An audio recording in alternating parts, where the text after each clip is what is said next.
Welcome. I'm Eric Fleming, host of A Moment with Eric Fleming, the podcast of our time.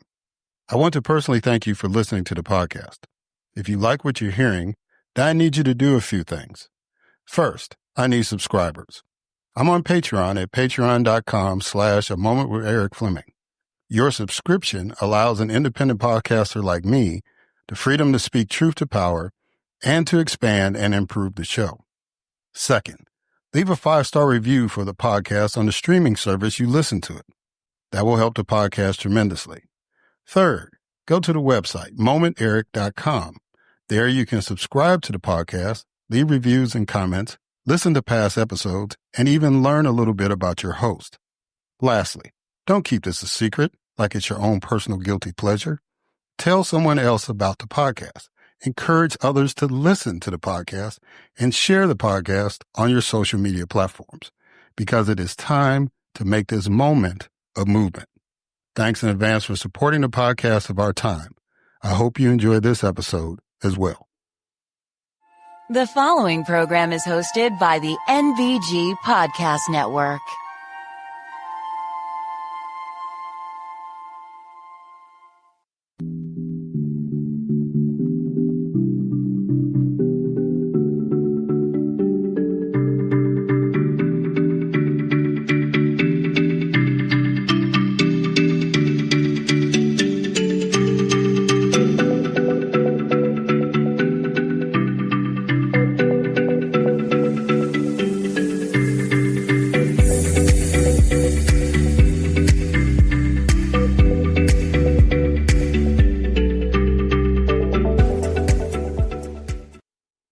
Hello, and welcome to another Moment with Eric Fleming. I am your host, Eric Fleming.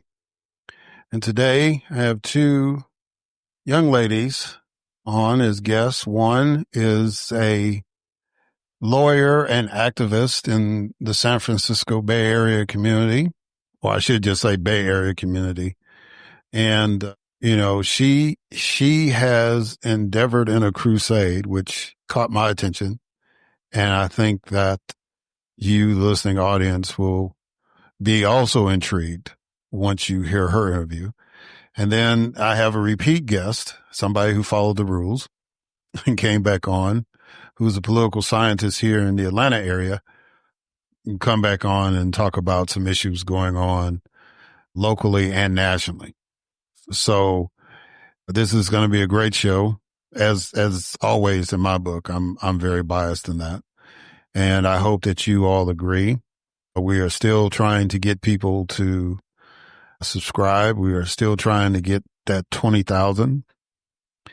And it would be amazing if we could get those 20,000 subscribers. Let me just put it that way. I think that if you go to patreon.com/A Moment with Eric Fleming and just subscribe at $1, I don't know if y'all been following the news when it comes to Patreon, but there's been a big deal with them and Apple concerning, whether all of your subscription goes to the artists that you support. And all I know is that Patreon won that case, and now that shouldn't be a problem. So if you want to support me or other people that are on Patreon and you use Apple, be assured that they're going to get the money, including me. You subscribe, we'll get that contribution. So please do that. Please spread the word. We're still out here doing the work and continuing to try to keep everything in front of us. And one of the things that, supporting this podcast would help is how we always kick it off. And I appreciate Grace G for being with me, and even being a guest on the show. She has been a godsend, but your subscription allows me to continue to have people like Grace come on and continue to make sure that, so next time, for example, if get invited to the Democratic convention, to cover it again, we won't have to have a fundraiser because the subscriptions will make sure that it's covered. And, I'm sure my boss at MBG Podcast Network with Brother Young, Leonard Young, I'm sure he would greatly appreciate knowing that one of his many podcasts that he's building the network with can sustain themselves. I'm sure that'd be a relief to him. So please subscribe, do that, and continue listening, and just spread the word. I've been honored to be recognized for the work, but we need to build our base up even more, because it's, as I say in the intro appeal, it's time to make this moment a movement, right? All right, so let's go ahead and kick it off. And as always, we kick it off with a moment of news with Grace G.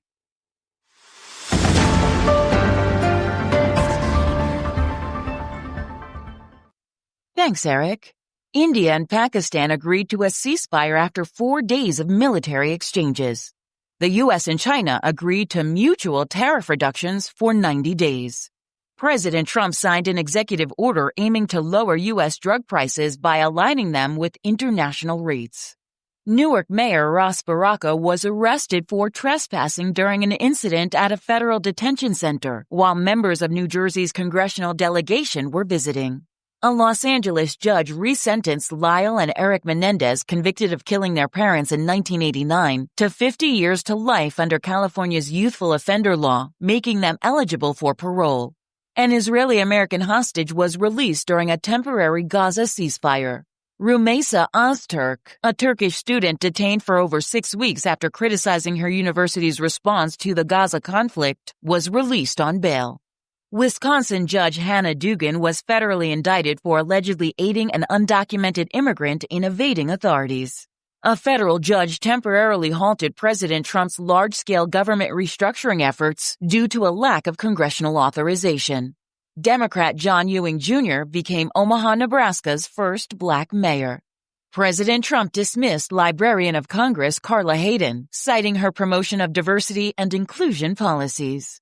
A federal judge ordered independent oversight of Rikers Island due to worsening violence and unsafe conditions. Google settled a $50 million lawsuit alleging systemic racial discrimination against black employees. The Trump administration granted refugee status to 59 white South Africans, citing racial discrimination. Trump defended accepting a $400 million plane from Qatar's royal family, despite ethical concerns. Measles cases in Texas and New Mexico rose to 788. Viola Fletcher, the oldest living survivor of the 1921 Tulsa massacre, turned 111. And former Supreme Court Justice David Souter passed away at the age of 85. I am Grace G., and this has been a Moment of News.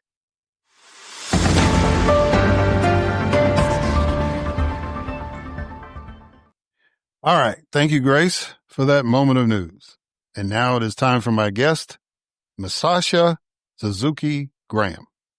Misasha Suzuki Graham has spent her life attempting to bridge gaps, both professionally and personally, and foster understanding among groups of people. A graduate of Harvard College and Columbia Law School, Misasha has spent over 15 years as an accomplished attorney, specializing in intellectual property law and cross-border work with Asia, with over 10 years spent at several international law firms honing these skills. Misasha is passionate about diversity, equity, and inclusion in the practice of law, as well as in her communities. Her desire to make the world better for her boys led her to create Dear White Women, with her biracial best friend of 26 plus years, whom she met while walking out midway through a racial dialogue at Harvard about defining the multiracial identity. She is currently a facilitator, writer, and speaker regarding issues of racial justice with a focus on youth. The co-author of Dear White Women, Let's Get Uncomfortable Talking About Racism, and the co-host of Dear White Women, an award-winning social justice podcast which helps white women use their privilege to uproot systemic racism without centering themselves in the process. Misasha has been featured on Fox, NBC, Good Day LA, Forbes, and various other news and media outlets. Has spoken and moderated in front of law firms, corporations, schools, and other community organizations, and gave her first TEDx talk on the link between asking questions and affirming humanity in April of 2024. Misasha is the proud daughter of a Japanese immigrant father and white mother, and the equally proud mom of two very active multi-ethnic tween boys. They live in the Bay Area of California with their largely indifferent cat. Ladies and gentlemen, it is my distinct honor and privilege to have as a guest on this podcast, Misasha Suzuki Graham.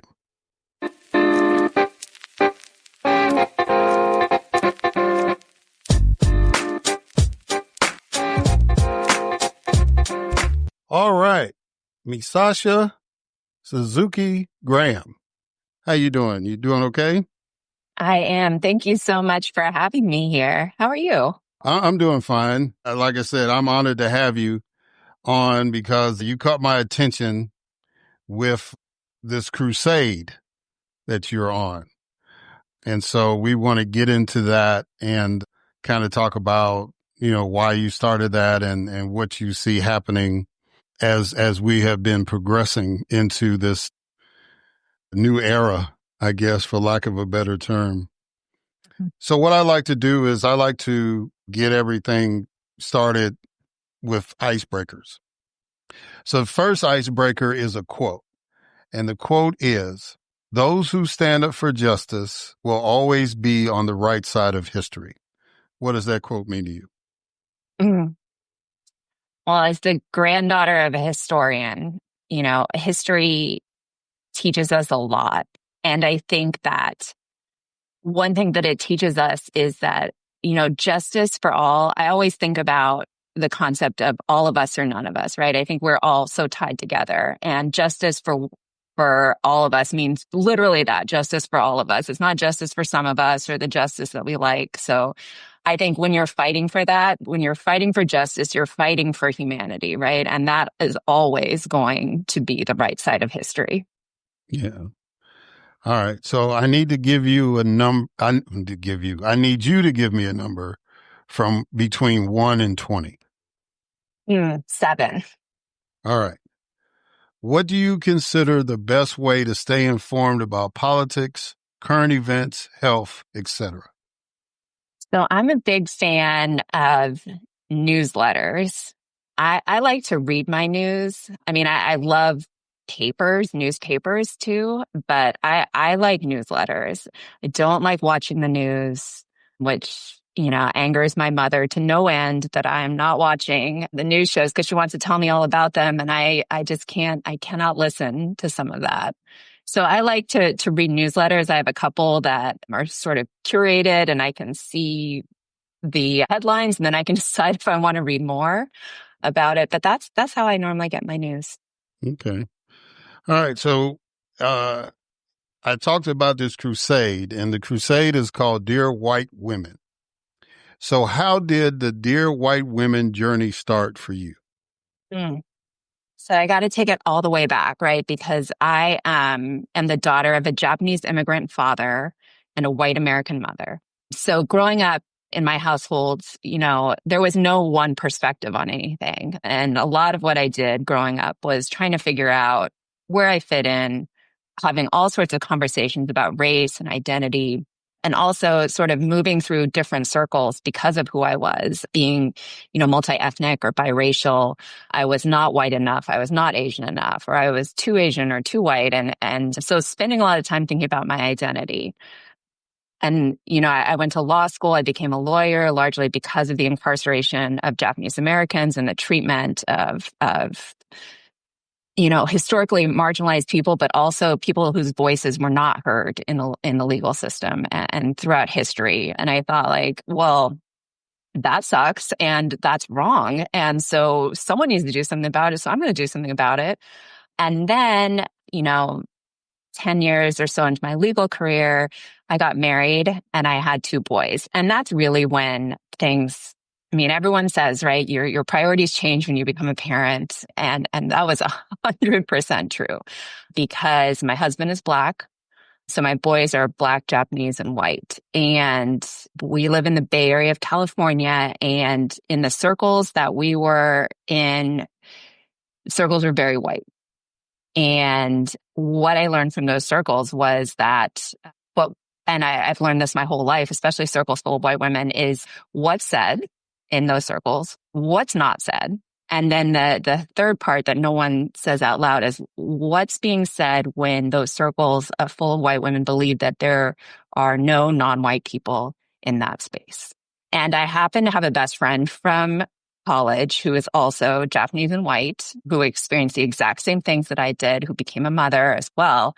And we thought, what if we could change those narratives, right? What if we could change the narratives in that circle to expand it beyond this dominant narrative that we have in the United States and really think about all of us, right? When I was talking about all of us, like, how do we talk about all of us? Because in those circles, I heard a lot about, hopes and dreams and fears for your kids. I didn't hear anyone talk about my fear for my kids, which is like, my boys walk out of my house, I want them to come home safely.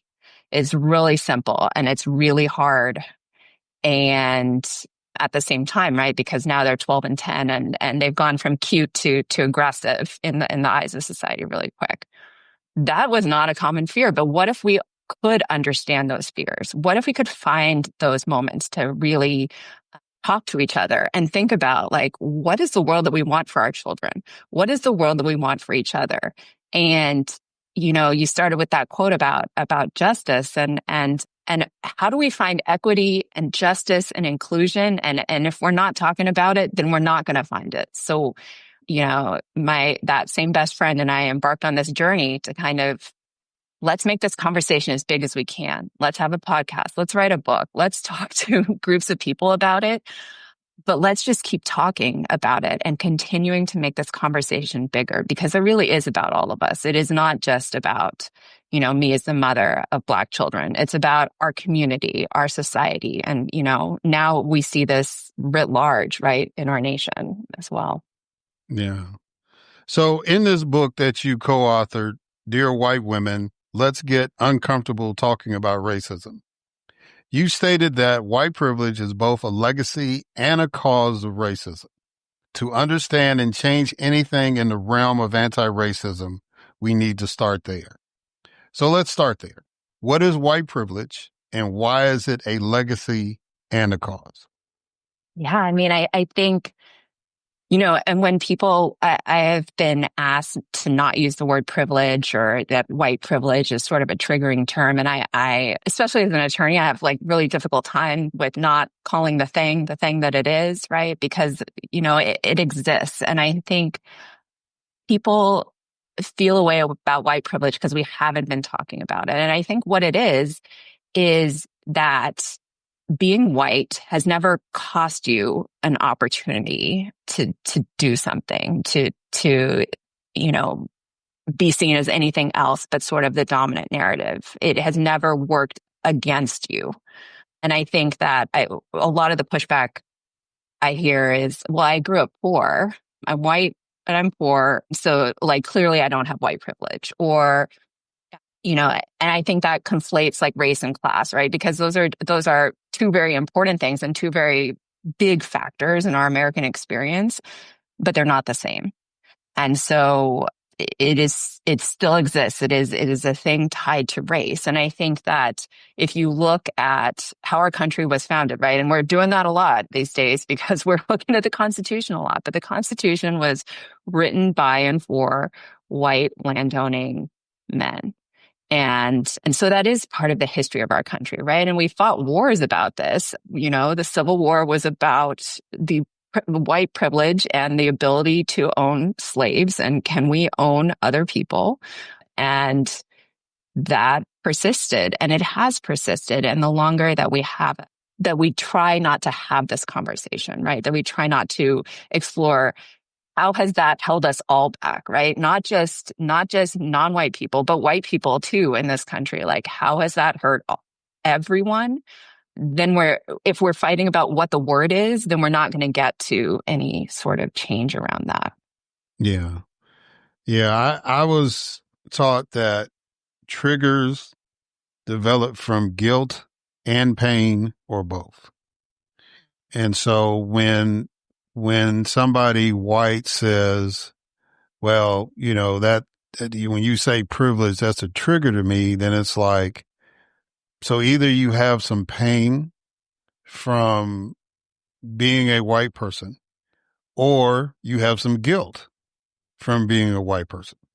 So which one is it? And how do we deal with that? Right.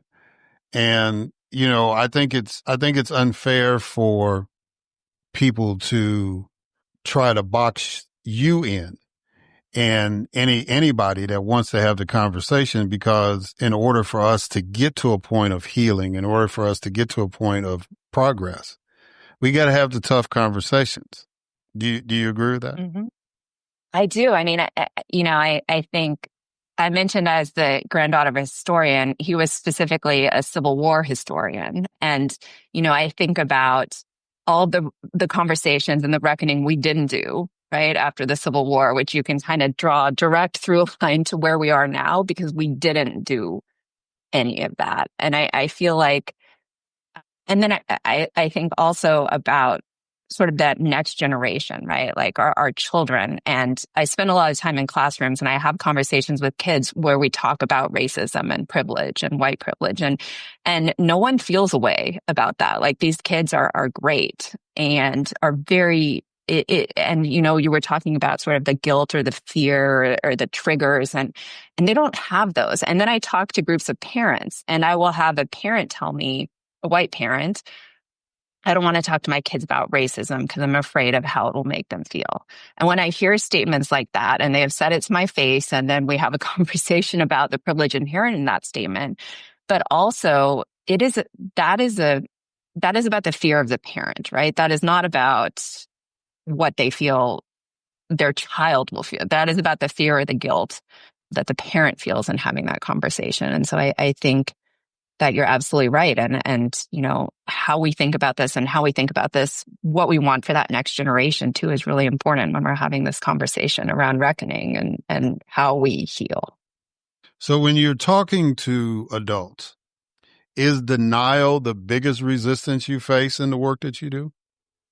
It's a mix, right? I will say, people will, like introspection is really hard for everyone, I think, right? And like real self-reflection.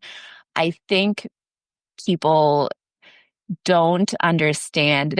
So I will say denial based on the concept that we are not talking about systems, which we are, right? Like racism is a system. It is a systemic level of, injustice that has been perpetuated in so many different parts of our society. And I think when people hear the word racism, it immediately becomes this individual concept rather than growing up in a racist society and being sort of indoctrinated or, assimilated into this concept that this is how it is because this is how it always has been, right? I think there's denial on that level. And then there's also the concept of like, but aren't we past this, right? It's kind of like, especially living in the Bay Area, which people consider us to be incredibly progressive, and increasingly we are not. And I think people are like, well, this isn't really a thing, right? Because they don't see it in their own lives. I see it in my life. I know for sure my husband and my boys see it even more than I do.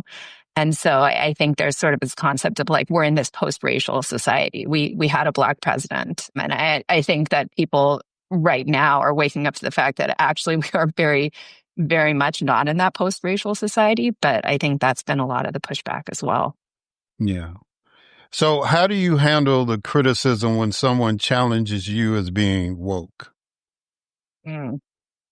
Well, I asked them if what is their definition of woke? Because I think, there's a lot of misinformation or misunderstanding around what words mean, right? And words are important and how we use them is important. And I don't think thinking about equity or thinking about inclusion or thinking about diversity or justice is a bad thing, right? And I think it's like when people say, well, DEI is dead or DEI is bad. And I want them to define exactly what part of that is dead. Like what part of it is bad? Is it the diversity part? Is it the equity part? Is it the inclusion part? I think it's really easy to push back on things you don't really understand, or words that have been weaponized and you're not exactly sure how they've been weaponized, but it's something you saw. And so you want to challenge. But I invite people to, when I hear that, to have that moment of introspection, or, what do you mean by that? Just asking them sort of a question to get at what is the real issue they're trying to talk about? Because often it's not that. Yeah, it's like when people say that around me, I just say, well, the opposite of woke is sleep. And when you sleep, you dream. So you can dream about all this fantasy, what you want to do, or you can open your eyes and figure out how you can make something a reality, right? And I just, like you said, people have weaponized words to the extent where you're afraid to have conversations with people. And I don't like being in a situation where I can't talk to folks. And so I challenge people when they say something like that to me. Or one thing I always kind of get people, I'm a member of the Democratic Party. So when the other people say, well, the Democrat Party has done something, and I'll say, well, the Democrat Party sounds really bad. I'm a member of the Democratic Party. So this is where we take our position. And it just, at that point, it's like, oh, I'm engaged in a conversation I didn't want to be, but here we go. You know what I'm saying? I mean, I think the more that people like you and I continue to engage people, I think that's always a step in the right direction. And a lot of people are just, COVID kind of got everybody in a shell. And it's almost like now, even 5 years later, we're still learning how to talk to other people. Do you get that sense that COVID kind of set us back as far as interactions with people? I think so. I think people learn to spend a lot of time online, right? In COVID, I know my kids did, and it took a lot to get them off of it, right? And I think online, you're in your echo chamber, or you're yelling into a void, and it's really one-sided, right? It's sort of parasocial. And then when you have to enter into a conversation where you can't just say your piece and log off, right? It becomes really challenging. So I agree with you. I think that people have a really hard time. And also I think, and increasingly now, we are being taught to be silent, right? And, that silence is kind of what saves you. And silence is absolutely not what's going to save you, right? Like silence keeps you siloed away from your neighbors. It keeps you out of your community. It keeps you, sort of in your own, that echo chamber that I was just talking about, right? It doesn't lead to growth, and it doesn't lead to change. And if you want, most people are looking for change in some life. The status quo has, sort of benefited the same people that it's always benefited. And that isn't many of us. And so I think that COVID cost us a lot, but hopefully we're going to choose voice and conversation over silence. Yeah. So 53% of white women voted against a woman to be president of the United States twice. Based on your work and observations, why do you think that outcome occurred?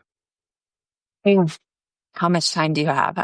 I'm kidding. I mean, this is a complicated question. I still think this is why I always push back when people are like, we're in this post-racial society, or, we don't need to think about race, or, we're past sort of talking about gender divides. I think that in certain ways, the Republican Party was really excellent on messaging fear. I think that you have a lot of single issue voters who didn't understand what the implication of their single issue vote would mean for the country.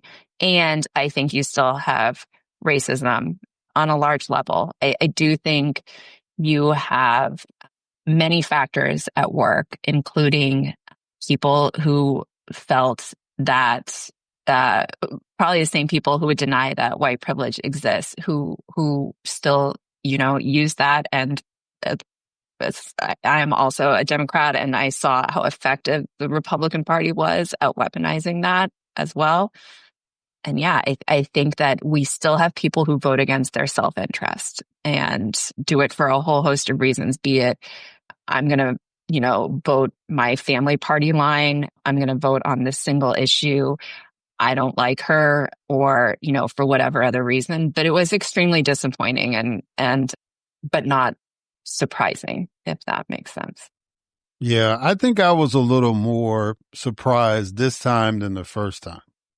Now, the first time, I will tell this story, and some people that have listened to podcasts have heard me tell it before, but I was so sure that Hillary Clinton was going to win that my alma mater asked me to do a radio broadcast for election night.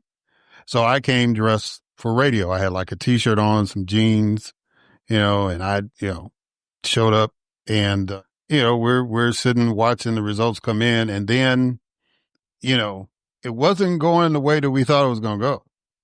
And so now, Eric, we got to get you on the college TV station. Oh, God, I'm looking like a bum, just like, okay, well, it is what it is, And so now we're on there, and at that point, we were starting to see the results in Florida, and I was like, okay.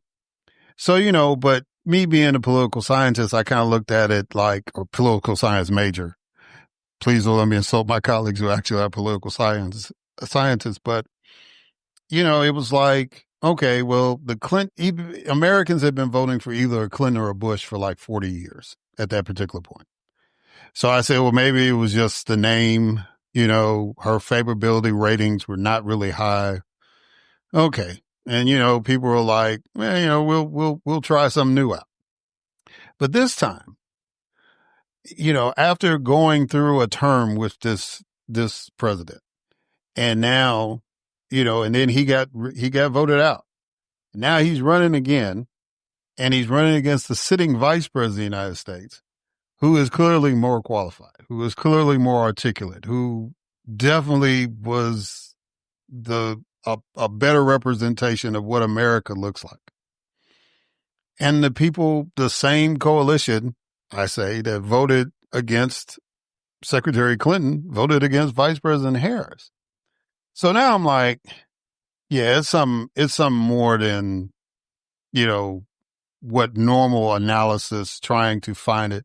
To me, the majority of it was straight up racism. You could say that, yeah, I was voting for the price of eggs, but I'm like, that dude didn't do anything for the price of eggs when he was there last time. Joe Biden had to come in and fix all that. So, yeah, I just, I still hold hope for people, but, just as somebody that has been involved in politics and studies all this stuff, I'm more Hobbesian in my thought about how people voted this time as opposed to in 2016. So after the 2024 election, let me ask you this: has allyship with African American women become more difficult or easier? This is a good question. I think in my circles, easier. Well, if you're asking about me personally, easier because this Dear White Woman platform was not a new platform. And I think that,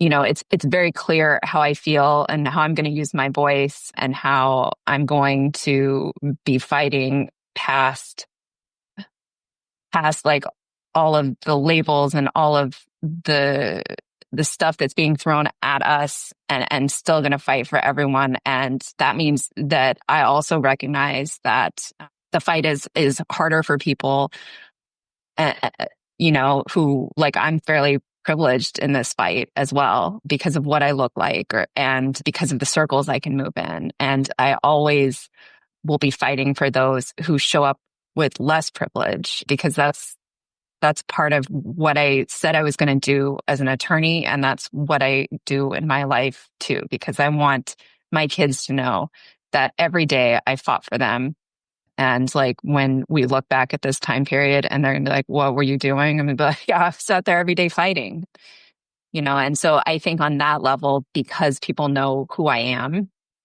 they know that I spent all this time in the 2024 election cycle making sure people had the access and the right to vote, making sure people had ways to get to the polls, checking to make sure that California was in compliance, and then, doing all the national election work I could do. And, I had hope for a while for this 2024 election cycle. And, and I felt election night, I felt like I did in 2016. And in 2016, I was in Louisiana visiting my husband's family, and waking up that next morning to the results was very similar to how I felt this time around. And that fight is stronger now because we have so much more at stake.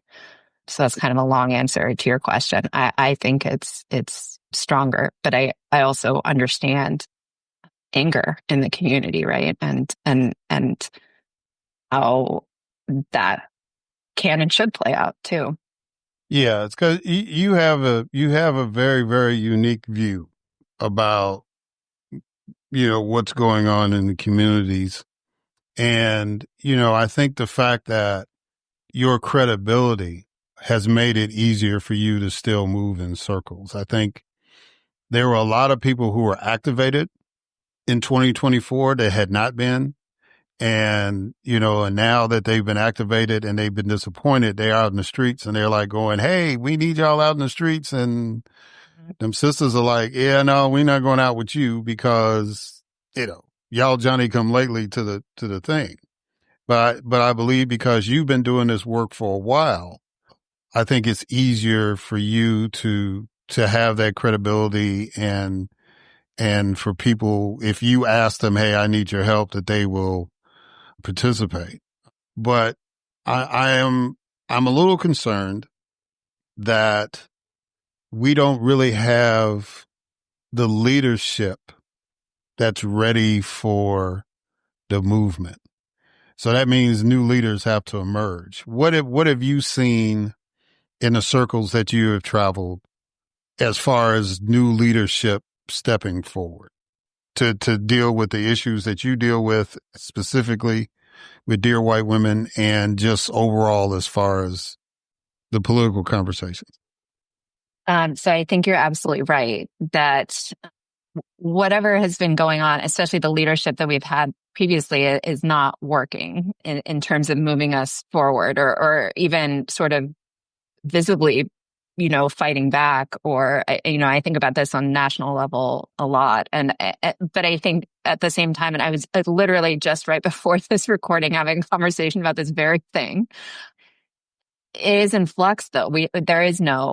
I'm not seeing people kind of be like, this is, I am the person, or this is the person. And I think that has been a problem, right? I think that this is why messaging is so difficult. This is why reaching people is difficult. This is why conversations are hard, is because there isn't really that leadership. And we were in this conversation, we were trying to discuss like, well, what does that even look like? And that's even that is really hard to discuss because we have, and when I think about it on the national political level, we have people, and you were talking about the Clintons and the Bushes kind of being that, dynasty of American politics. And we have that sort of dynastic politics, or people who have held seats for 40 years and or who are going to be on the Supreme Court for life, which is still so wild to me that that's a lifetime thing.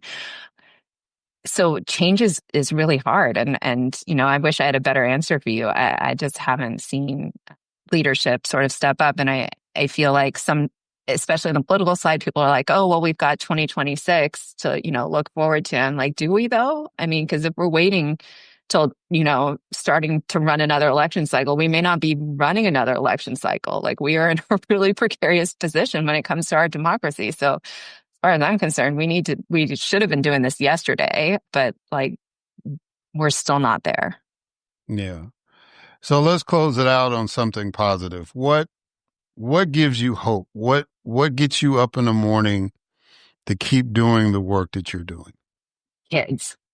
kids keep me going. Like not only my own kids, and I've been able to have some really great discussions with them sort of about how they see my work and how they see themselves in the world. And that gives me a lot of hope, because the way that they can talk about who they are and what they believe in is unlike sort of other generations that I've seen. Like I couldn't have talked like that when I was 10 or 12. And I mentioned I spend a lot of time in classrooms, and whenever I go into a school and talk to kids and hear how motivated they are to really like fight against injustice, and kids have such a strong sense of like what is fair and what is right and what is just. And I want them to just hold on to that. And we talk a lot about how to have difficult conversations and how to critically think about things and how to ask questions and like how to keep asking questions when you're not getting the answer that you want, which sometimes backfires as a parent. But I mean, I'm talking about life lessons, right? For them, because what we can do to fight against the silence is to really make sure these next generations coming are strong. Because when you were asking that question about leadership, like some of that leadership is going to come from young people. And I think that the more time that I spend with young people, the more hope it gives me for the future, because they're going to ask those questions. They're really strong in their beliefs of who they are. And as long as we can keep making sure that they're getting the education to do that, they're reading the books to do that, that's what we can do for them. But then they bring so much to us as well. Yeah. Well, Misasha Suzuki Graham, I am really, really, again, honored to have you come on. And I am really, really honored to meet you and know that you're out there doing the work. As I've stated many times before on this podcast, I want to highlight people that are doing the work. They don't necessarily have to be elected, but as long as they're out there making a positive contribution and trying to improve our society, every chance I get, I want to highlight folks. So again, I thank you for coming on. Before I let you go, how can people get in touch with you? How can people get involved with the work that you're doing? Go ahead and make your plug.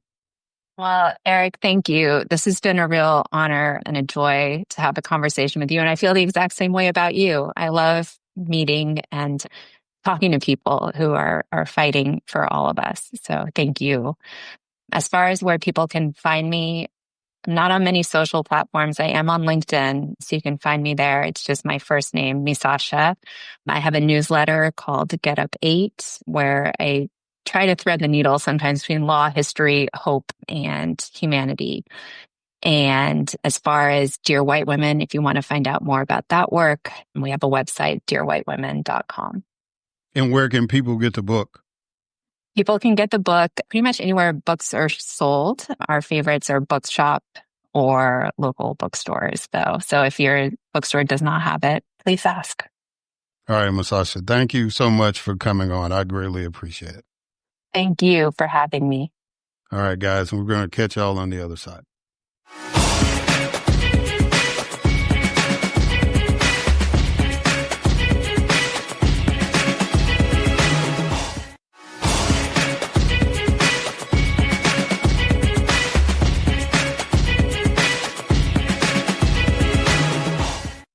All right, and we are back. And so it's time for my next guest who has followed the rules.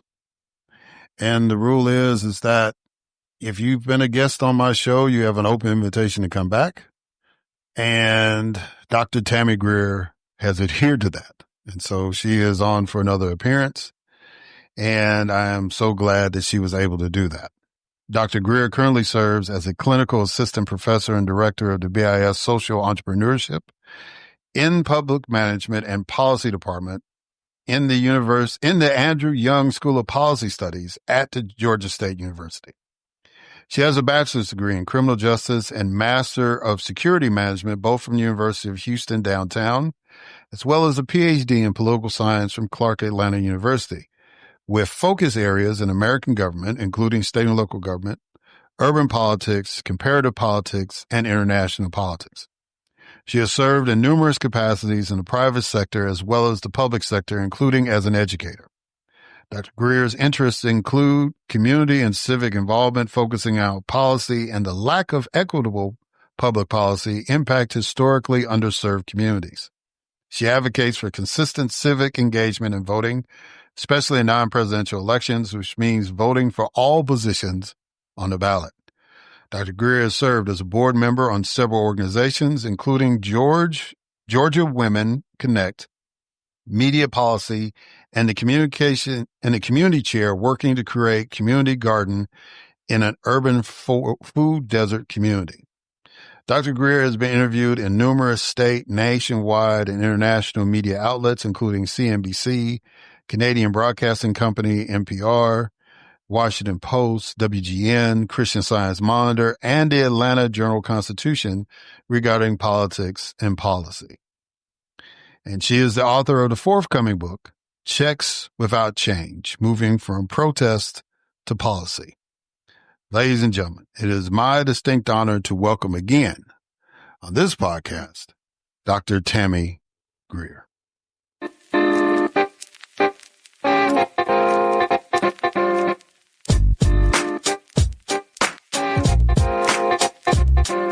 All right, Dr. Tammy Greer. How you doing, sister? You doing good? I'm doing well. Thank you for asking. Well, ladies and gentlemen, I always say this to my guests, that whenever you got something burning on your chest and you want to come back on, just reach out and we'll make that happen. So Dr. Tammy is a woman of her word to make sure that I was a man of mine. And here we are. We're back again. So Yes. I'm glad that you accepted my invitation to come back. So let's go ahead and get this going. I'm going to give you a quote and let you respond to that to get it started. As long as the wrong people hold power, how can the right political climate even arise? What's your thought about that quote? As long as they are in power, that is always the right time. It's always the right time for good people. And it's always the right time to make that change. It's just that are there enough good people who have the courage, the fortitude, and the will to make it happen? That's where we are. That's exactly the moment we're living in. All right. Give me a number between 1 and 20. 4. Okay. How should we balance individual freedoms with the common good? Ooh. We balance it by fully appreciating, like, where's the safety? Where are the masses in totality? How are they to fare in whatever decision that is being made? There's always, based on the social contract theory, you always give up something, some of your civil liberties, some of what we consider to be our individual freedoms. You give up some of that for the general safety and security of your government. And so the question is how much as a whole are we willing to give up, and what does that look like for the masses? The challenge that we have is that we're not looking at the masses as, let's say, 51% of the total population of the country. What we're looking at the masses is in terms of people who actually participate in the process. So depending on who we elect to office, they may have a thought process of working to the masses of those that voted. Another group may be thinking of working to the masses of those in the country overall. Depending on where we sit in our personal lives, that will determine who we put into office. All right. As we get close with end, I want to get some updates on a couple of things with you, but let's go ahead and get into the fact that we have survived the first 100 days of the second Trump administration. So what is your assessment? What is your big takeaway or your big concern as far as what's going on during these first 100 days? So my biggest takeaway is my biggest concern. And for those of us that read Project 2025 before the election, we knew that this day was coming. And so my biggest takeaway, my biggest concern is that the current president is doing exactly what him and his advisors told us that they would do. And that is to deepen distrust in government by messing with the bureaucracy, by attacking some of these fundamental institutions that we have that keep the country safe from a physical standpoint, from a mental standpoint, from a product line standpoint, from diseases, or when it comes to protection of children in schools. This is what they're doing. And the impact on the bureaucracy is sowing distrust into what government does. And it's creating this notion that we don't need the bureaucracy. And that is far from the truth. Yeah. So I always hear people talk about, me when I was running for office, and listen to other people give speeches. I always used to hear and still hear people saying, well, we need to run government like a business. So they got this guy who happened to be the richest person in the world, gave him he picked 25 people, and they went in and started dismantling this agency and slashing funds from another agency and so on and so on. And they claim now that they have saved $165 billion. Now, the initial thing was, we can save $2 trillion, right? Mm. And then we find out that the total cost for him doing all this damage is going to be $135 billion, which means that they're only going to save $30 billion. So my question to you, Doc, is, does this put this myth to rest that you can run government like a business? No. And as I explained to my students, there are two different philosophies that we're working with. The first is that people who are in business to make a profit. People who work in government for public service. Those are two different philosophies that we're working with. When you are someone who is, says that they're going to run the public sector like a business, what they're saying to you is that they're going to cut, whether that is cut resources, how much funding goes to different organizations, whether that is cutting employees, which then drives up the number of unemployment that we have in this country. Cutting, and there is no profit to be made in government. You could have a surplus. There's no profit though. And what you do with that surplus is you save it because things come up all the time. If you run government like a business, you're only looking at quarter to quarter. And if you're only looking at quarter to quarter, that means you have no long-term vision for what happens when you are no longer there. So whatever it happens, whatever the mess is that's left, then that becomes someone else's issue. And that someone else is the person that is elected after you. So running a service like a business negates the underlying current that is government, and that is to serve the people, not shareholders, not a board of directors. It is to serve the people. And if we lose sight of that, this is how the distrust in government begins. It begins this way. So there's a process to this. But if I could go back, what is a bureaucracy? And that is the way that our government is run. And a bureaucracy is just a system and rules. So when people say the bureaucracy or bureaucrats, the people that work in the bureaucracy, they use this negative connotation and they put it as if it is just government. A bureaucracy is everything. It is from the fast food restaurant you go to. It is from the job that you currently have. It is the process that you use to get a home loan for a house. It is probably the way you run your household. It is just a process. And the way that government uses bureaucracy is to ensure the safety and security of its people. And safety and security, again, comes in many different forms. So For example, when we are looking at cutting the number of people in health and human services, then that means that some of these services that are used by the elderly, by those that may have physical or intellectual disabilities, when it comes to monitoring vaccines, to the health of our country, making recommendations when it comes to some of these entities that want to bring products into our system. This is what they do. They protect us. This is making sure that insurance companies, health insurance companies, are not trying to get their customers by not paying for particular services. This is the protection. So to say that we're going to take away thousands upon thousands of employees who make sure that you are safe is very interesting, because what it does is it degrades the trust that we have. And there's a two-step process to this. The first is devolution.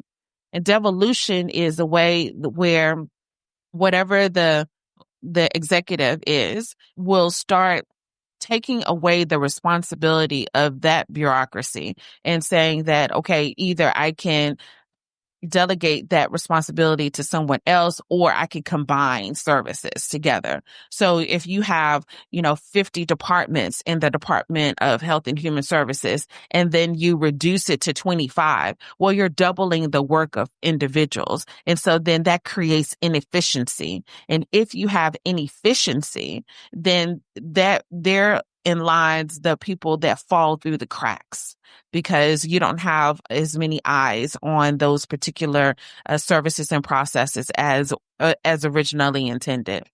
And then once you start doing this devolution, people start gaining or feeling frustrated, and they want to get rid of, or they have no longer have trust for the government. Then that moves into the second step, which is privatization. So once we get frustrated, we as a people, we get frustrated with how long it takes to get these services, because again, you reduced the size of government. Those services, though, are not going away.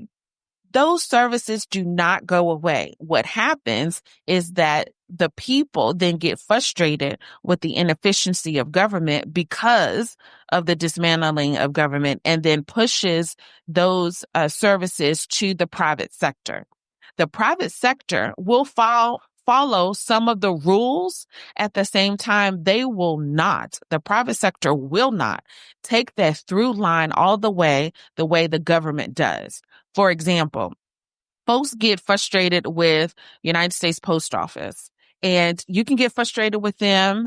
At the same time, the Postmaster General was someone who did not like the U.S. Post Office. And so there was, under the previous Trump administration, there was an effort to get rid of the U.S. Post Office. And even before the Trump administration, there was an effort by the Republican Congress to start chipping away at their funding, such that you had a reduction in workforce and closing of post offices around the country. Then you had an increased drumbeat to get these private delivery companies to deliver packages. Here's the challenge. Those private delivery companies may deliver your package a day or two sooner than you would get from the post office. At the same time, those private companies do not go to rural areas. They do not go to remote areas. What those private companies do is they will take your money to deliver your package, and then they will give your package to the post office to deliver your package to your remote area, because it does not make them financial sense to go that extra mile to go to your home. That is privatization. You're still using government services. And when the thought comes to you that this is going to save the government money, that is also false, because the government will then contract with those private entities. So even though those employees are not on the government payroll, that does not mean that the government is not paying. It means that the government has now decided to get a middleman to do the work. We are still paying for those services. It's just that we, the people, no longer are able to have accountability with those individuals in the private sector. And then once that takes place, then we no longer need government. And that's how you destroy your republic. And that's how you destroy your democracy. Yeah, because even at that, right, when you talk about privatization, a lot of the conservatives say, well, we don't like this redistribution of wealth you're talking about. You want to take money from rich folks and give it to poor folks. I said, but privatization is a redistribution of wealth. It's like, instead of making sure that people have good jobs, you want to take those jobs away and redistribute that wealth to the wealthy already, because they already own these big corporations. So you just make them no more money. And then they're like, wow, am I far off in my rebuttal to that? No, you're not. You're absolutely correct. And what I explain to my students, we also go through this exercise on on welfare. And of course, welfare is the definition of welfare is the government using its services and resources for the financial stability of the country. For the financial stability of the country. So when we talk about welfare, because we've accepted the narrative of the 1970s and 1980s, we attribute welfare to poor people. So we think of housing, Section 8 housing, or food stamps, or Medicaid. That's what we think of when it comes to us welfare. At the same time, when we give tax breaks to corporations, that is a form of welfare. We don't call it that, though. So what we tend to do is take the same program or the same thought, and depending on which audience we're speaking to, we either put that negative connotation, redistribution of wealth or welfare, on the poor people. Yet when it's the poor people paying for this private sector, then that's called economic development or job creation. And when we take a look at those particular components, we do not see these job creators making these jobs as they have gaslighted us into believing that that's what they're doing. It's not true, but we don't question it, because then we are considered anti-business. Yeah. And the biggest buyers into that thought process is what I call the poor whites, the Appalachians, those folks in hill country in Mississippi and, Alabama, Georgia, all in the South. They buy into that. They think, oh, well, what little money I'm paying for these folks that ain't even trying to work. And it's like, I don't know if you've looked around your neighborhood, but there's some folks that don't want to pay for what life that you're living, but what government assistance you're getting. And a lot of these people don't understand that when they go to their health clinic, that's government. When they go to the school, that's government. And so, I don't know. I don't know what it's going to take really to get people out of that mindset.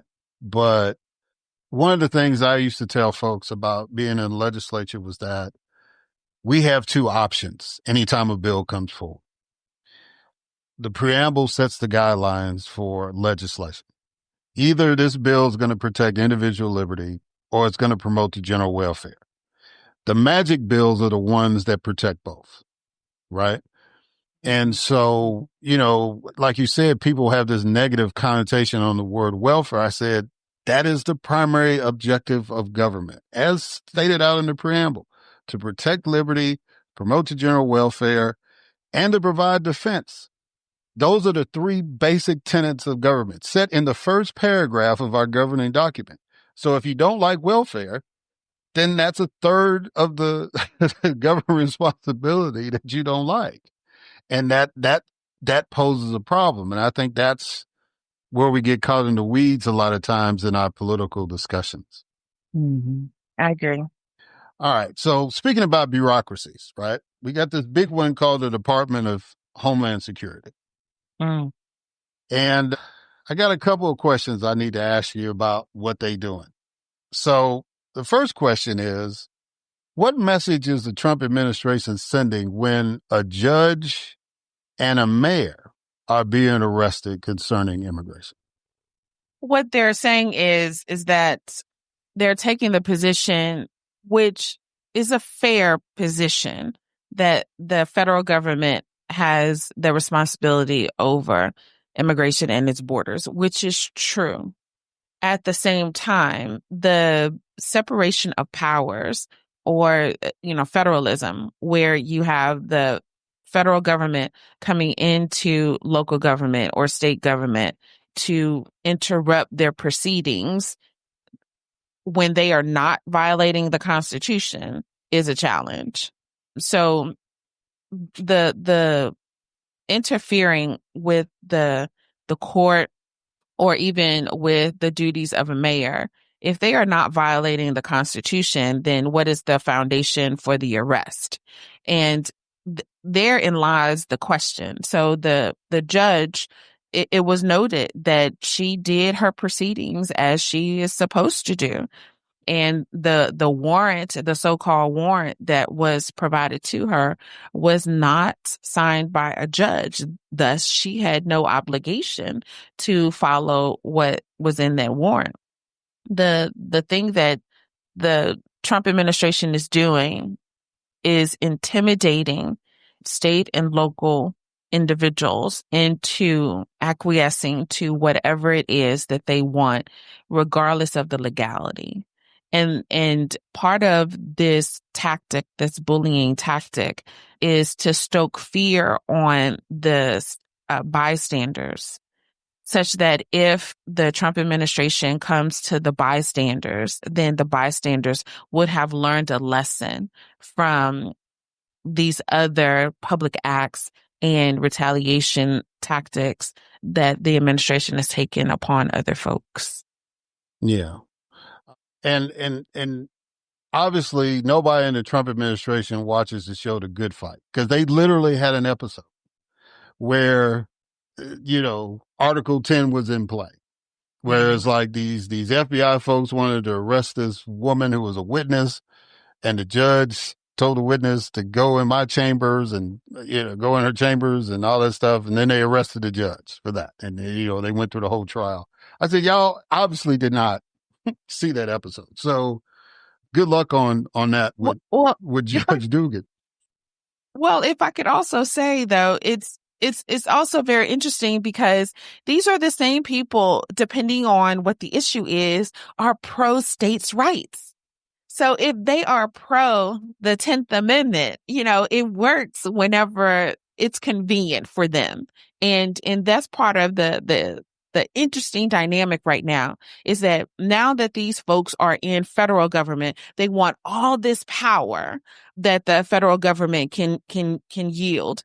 At the same time, when they are not in power, they are pro states' rights. It is incredibly fascinating. And I know it's been said by individuals since the Trump administration took office, is that if the former President Biden, former President Jimmy Carter, former President Clinton, former President Barack Obama did any of these acts, impeachment and conviction would be so there. The amount of lawsuits against the administration would be there.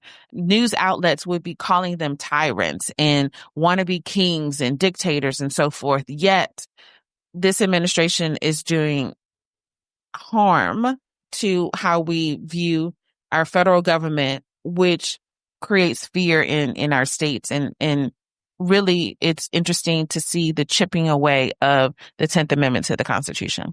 Right. And you said it right. I said Article 10. I meant the 10th Amendment. And that also applies to Mayor Baraka in Newark, because if it was a government facility, there would be limitations.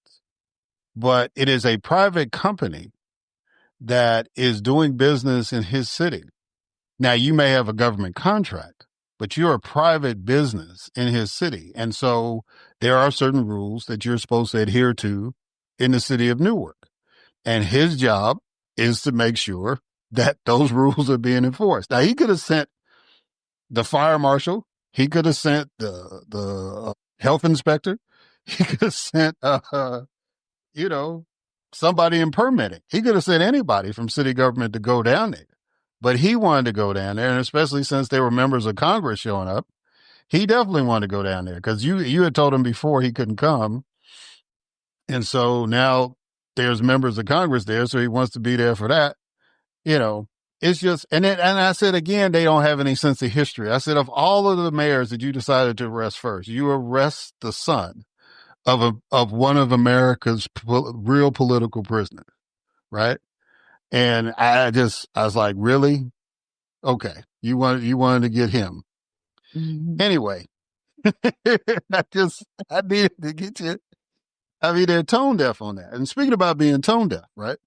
What's your take on the Afrikaners from South Africa being given political asylum in the United States?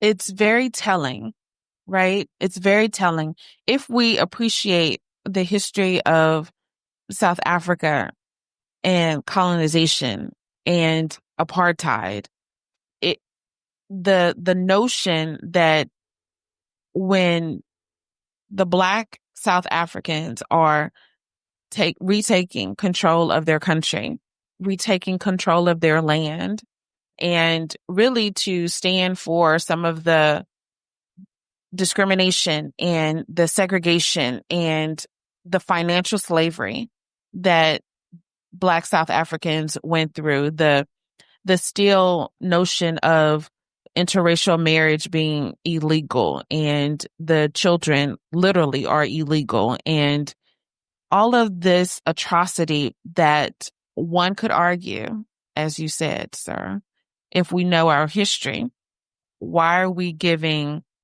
space to those individuals who benefited from and who quite possibly participated in the discrimination, the segregation, the dehumanization of individuals who are native to their own country? And what we're saying is it is okay. What we're saying is it is okay for a group of individuals to have inflicted upon, profited from such dehumanization, to have refuge in this country.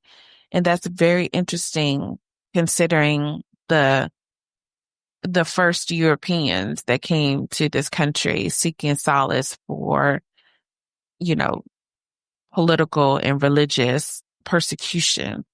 I would like for us to be very mindful of not allowing there to be a correlation between these white South Africans and those that came to this country originally that created these United States, because that's what's going to happen. There's going to be where we are conflating histories, and we are going to find a way, twist ourselves into a way to make this okay, to make this similar in its plight, the way that some folks who are wanting to create discriminatory policies always invoke Martin Luther King, right? There's always the MLK reference that, this is what he would want, and we're going to take away affirmative action and all of these other items because, Dr. King said this would, he wants his children to be blah, blah, blah. No, we should be very mindful of people using the leadership, the words, the inspiration, the accounts of others, and using them to say another thing is okay. I hope that we are very mindful of that. Yeah. And, we're approaching the 100th birthday of Malcolm X. Yes. And May 19th. And one of his major, everybody knows about By Any Means Necessary and, the speech, The Ballad of the Bullet. But one of the things that he always stressed was that education is the passport to our future. Mm. And, I think it's because of a lack of education that, when we were talking about bureaucracy or, my previous guest, we were talking about white privilege, right? It's like, if you don't understand white privilege, then you got a clear example when those 59 people from South Africa were brought here. They're trying to say that, well, the rumor is that these people were being victims of genocide and, they just taking their land and all this kind of stuff. And I just sat there and said, if I outnumbered you 93-7, it wouldn't have took me 35 years to commit the genocide, if that was my intention. All those years that those, if you don't understand, you need to get, I think it's Wretched of the Earth by Frantz Fanon. Is that it? I can't recall. Yeah, I think that's the book. And I might be butchering his name. I'm sure somebody's going to let me know. But if you really want to know about that, Frantz Fanon and the Wretched of the Earth, those are the, you really want to understand it. Pay attention to what happened to Stephen Biko. Pay attention to what happened to Nelson Mandela. Pay attention to what Desmond Tutu was talking about. And then you would look at those 59 people. It was like, I didn't just throw in 60 because you got Elon Musk in that clique too, right? And so, for those folks, if you don't understand what's been going on, and I'm real sensitive to that because that was the big issue when I was in college about divestiture and, and dealing with that. Heck, in my class, I had to take the pro-apartheid side for my debate class. Just so, because my teacher was like, I need y'all to be able to make arguments based on facts, not on emotion. And, unfortunately or fortunately, I won, you know what I'm saying? But, it was like, just getting the literature, right? And seeing what they were saying about Black people, about African people in the literature. And this is in the 20th century. Stuff that they were saying about Black slaves in the 17th and 18th century in this country, right? They were saying it in the 20th century about Africans there. So to me, as a Black person, those 59 people sitting for the United States is a direct insult to me.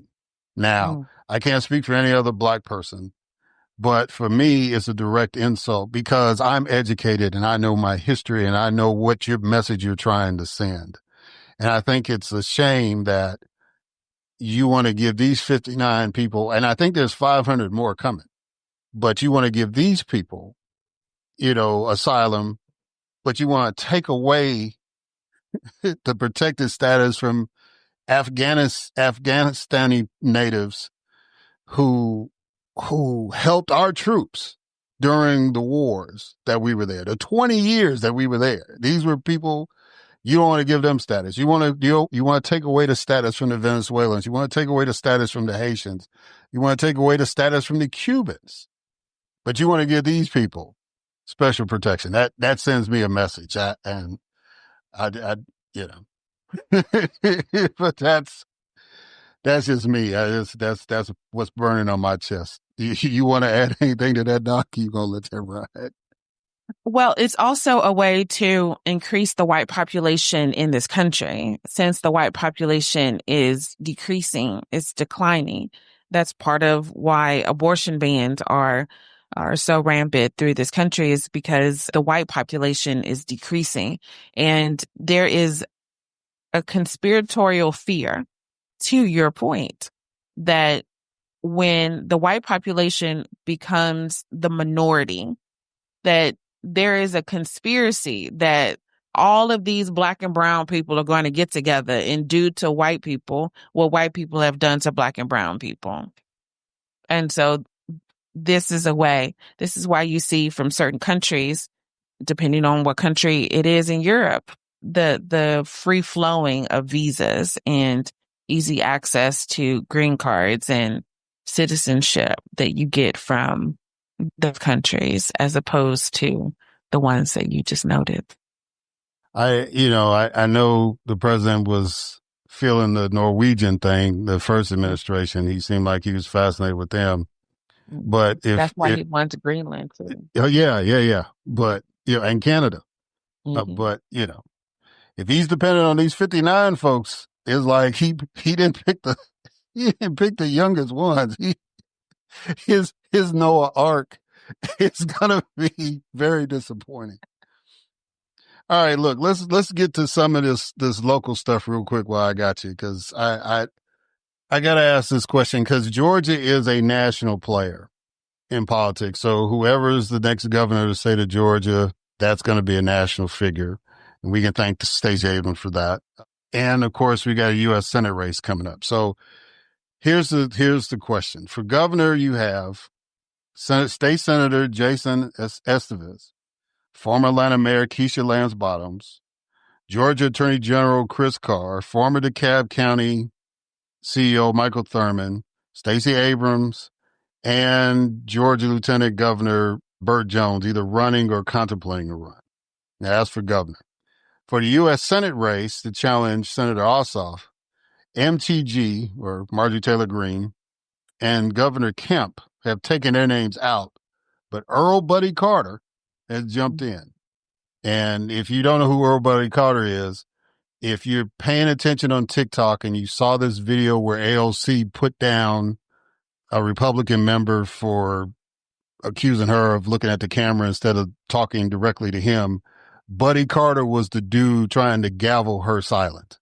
So that's the dude that wants to run against Ossoff. So if y'all are on TikTok and y'all see that video, that guy chairing that meeting, that's the guy that wants to run against Ossoff. So again, Georgia, we don't, as a collective, we don't have the best congressman, at least on the Republican side of the aisle. We got all the crazy folks. We got somebody that lives in a state that's not on the Gulf, wants to rename a Gulf of Mexico. I mean, that's where we are.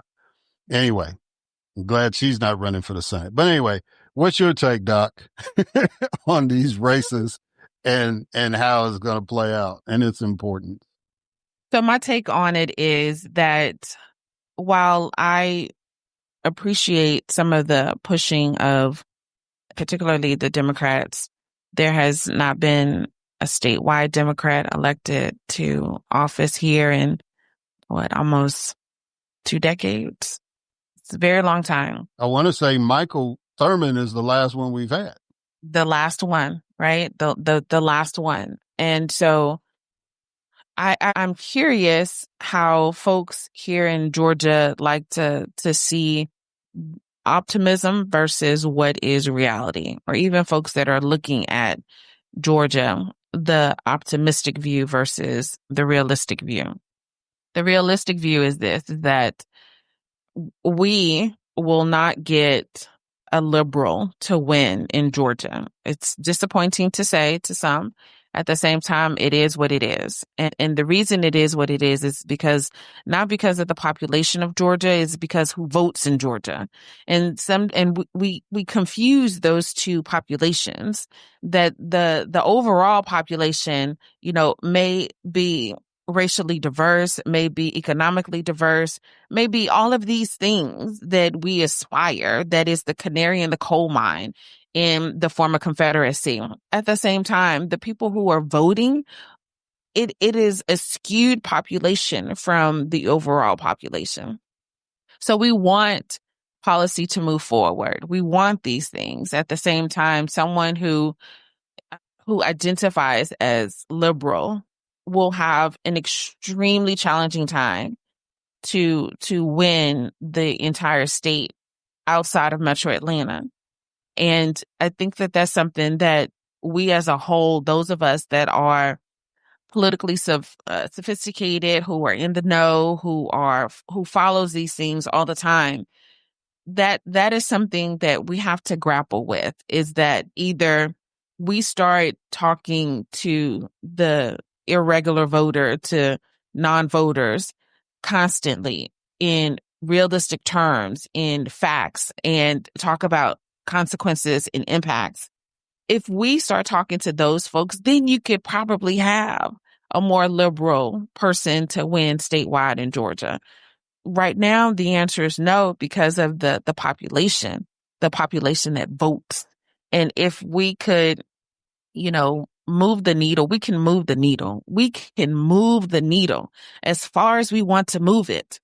The work has to take place 24/7, 365. And we don't do that work 24/7, 365. Right now, since the state party changed its rules, so now we have a full-time Democratic Party chair in Georgia.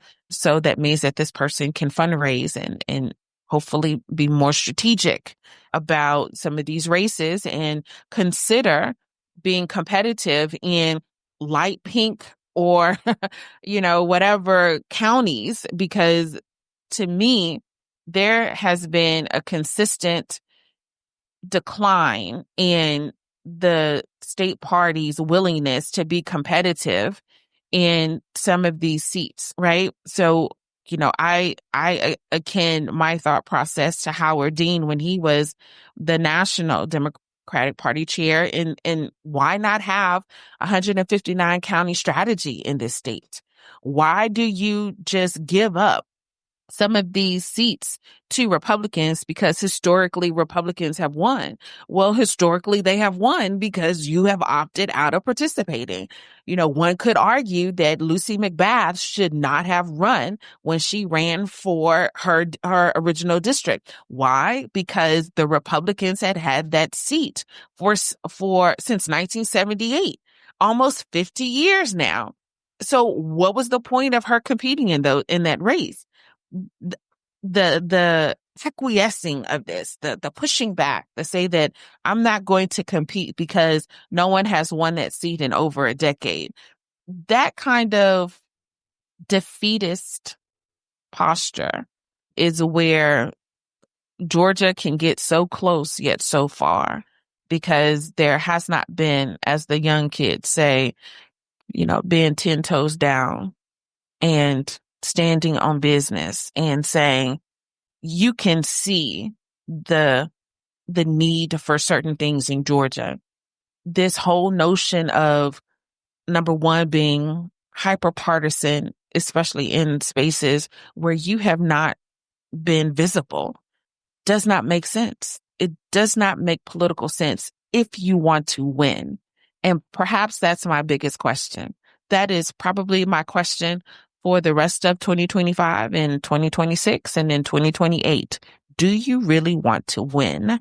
And if the answer is yes, then the current strategy must be changed. Yeah. So you got Charlie Bailey, who has run statewide twice. I think he ran for attorney general and lieutenant governor. He's the new party chair. I think he brings a certain sensibility to the concerns that you have. And I definitely agree. And one of the big barometers, and, Congresswoman, Williams, who has been the party chair, and even though it hasn't been a full-time position for her, I think one of the takeaways is the fact that, Georgia is in play now. And out of all of the swing states in the last election, Georgia was the only one that increased their Democratic numbers. Now, of course, the Republican increased their numbers, and that's why Trump won the state. But Kamala Harris got 70,000 more votes than Biden did when Biden won the state in 2020. So, as you say, they can move the needle. But we lost Milledgeville, right? It's like you could be, as a Democrat, you could win Atlanta, you could win Athens, you could win Columbus, you could win Macon, you could win Savannah. And it used to be you could win Milledgeville. But we lost Milledgeville this last election. So now, not only do you need to win that for any of these statewide seats, and when we say statewide, we're talking about the constitutional seats, because we know Raphael Warnock is an African American who's the U.S. Senator. But to win these constitutional seats, it's kind of even if we pull this off, right? Even if the Democrats say, okay, we got the governorship. If you don't have control of the House or the Senate, what does that mean? Right? So Yeah, because the people in the back didn't hear you. if you don't have control of the House or the Senate, then the Democratic governor is going to be like those governors you see, like the poor governor of Wisconsin and a few other states where it's like, well, at least I can veto stuff. You know what I'm saying? And that's all that governor will do. They won't be able to implement the agenda. They'll just stop all the bad stuff from happening. And as being a former Black Caucus member in the legislature, I understand the power of being able to say no and killing stuff, but you want the governor to do more. So for the Democratic Party to really be effective, and I'm agreeing with what you're saying, you got to have a 159 county strategy. And more importantly, you got to win those swing districts in the legislature and turn that legislature out. Even if you don't win the statewide seats, if you can turn that legislature out and even just flip one, that would be a huge thing. But I think if you flip one of them, you're going to get a statewide position. Now, I think Ossoff is going to beat the brakes out of Buddy Carter. If that's the guy that's running against the guy I saw in that TikTok video, he's going to beat the brakes off of him. But now, I don't know, and I don't want to take up too much more time, but I just remember when I was in Mississippi, there was a race between Charlie Ross, who was a state senator. He was a Harvard Law graduate, Air Force pilot, smart guy. And he was running against the state auditor at the time, was a guy named Phil Bryant. And Phil Bryant had been a state legislator. He was like a volunteer firefighter, insurance salesman, all that stuff. But when you put Charlie up against Phil, as far as like, if this was a battle for an IQ test, Phil wouldn't even qualify in the race, right? But I got to see them on a stage. And Charlie he had the chalkboard going, and he was basically breaking down the budget and saying, if I'm lieutenant governor, this is what we're going to do, and da-da-da, this, the other.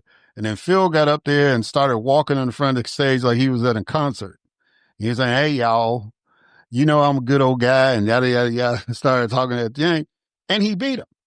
And on the Republican side, that's what I'm looking at with Chris Carr and Burt Jones. Chris Carr, and in this day and age of Republicanism, Chris Carr is the intellectual of the two. Burt Jones, he played football at the University of Georgia.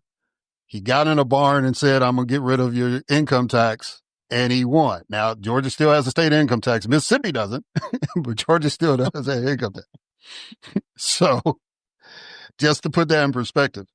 So I think Burt Jones is going to be Republican based on my experience in Southern politics. I think Burt Jones is going to be the guy. So now the question is, who's going to beat him out of this group of folks?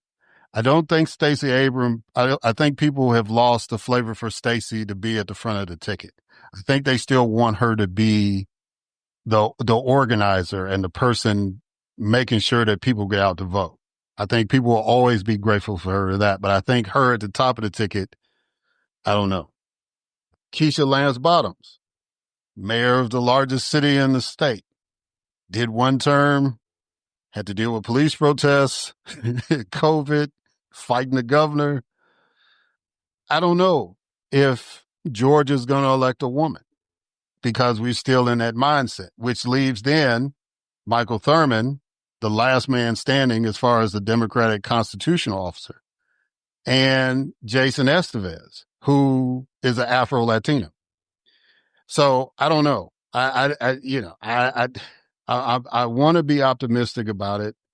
I don't know if I had to put money on it, I think Keisha would be the nominee, but I don't see that needle moving with those group of folks. And I love all these people on the Democratic side, but I'm just looking at it reality wise, like you are, and just trying to figure out how we going to get past Burt. I think, people in Georgia, and we'll close out with that. I think people in Georgia look for their federal officers to be of a different standard, although it's questionable on the House side. But I think when they look at their U.S. senators, they hold the U.S. senators to a different standard than their statewide elected officials. Is that your assessment of Georgia politics? I'd like that. Because when you think about Johnny Isakson, he was very different from many of the individuals inside of the state, right? So he had bipartisan, even from an independent standpoint, there was a collective, he had a coalition of individuals that really appreciated him as a Republican representing the state. I can see that. I can see how, for example, Ossoff does a lot of outreach and, may not make everyone happy, yet he still stands on in his business about whatever it is that he's talking about. And there's a lot of focus here in the state. So when it comes to some of the issues about particularly the post office, he was going in on the postmaster general all the time about like how you messing up stuff in Georgia when it comes to the mail, particularly for rural areas, right? So it's very interesting to see. I like that the U.S. senators, there's a different standard that we expect when it comes to the senators as opposed to the statewide seats and even the folks representing us in the U.S. House. There seems to be a different standard for that as well. That's very interesting. What I will say in terms of the governors, I would like for us to, think about while someone may be popular to the primary voter, that does not turn into votes for the general election to win. And I'm curious with the new state party chair if the strategy is going to be about the general election versus the primary election. And the reason I say this is because when I teach partisanship, when I teach that lesson in class, what we tend to do is we tend to have about 25% of the total population to vote in the primaries. And so what does that mean? That means that the people that vote in the primaries, that 25% are your dedicated voters. These are your most educated voters on the issues. These are the people that will go to a runoff election, even if it's one person or one issue on the ballot. Those are your primary voters. And so these individuals who tend to vote in the primary tend to be to the end of your spectrum. So you're far left or you're far right.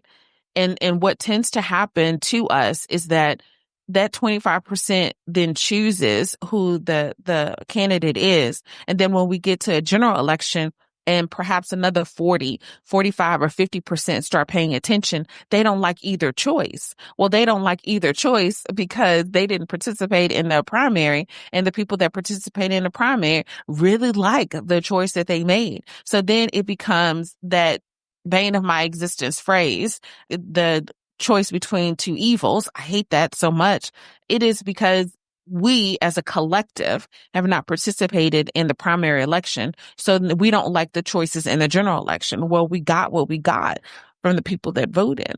And so my strategy, if it were a Tammy Greer strategy, my strategy would be the 159 county strategy. My strategy would be very clear that to have multiple decade control of one party, flipping the switch to go to the extreme of another party is not going to work.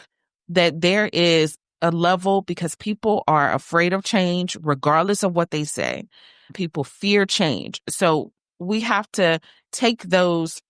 I know that, again, liberals don't like this, that there's a compromise here. There is a pathway to getting to where you want it to be. Georgia did not become this state overnight.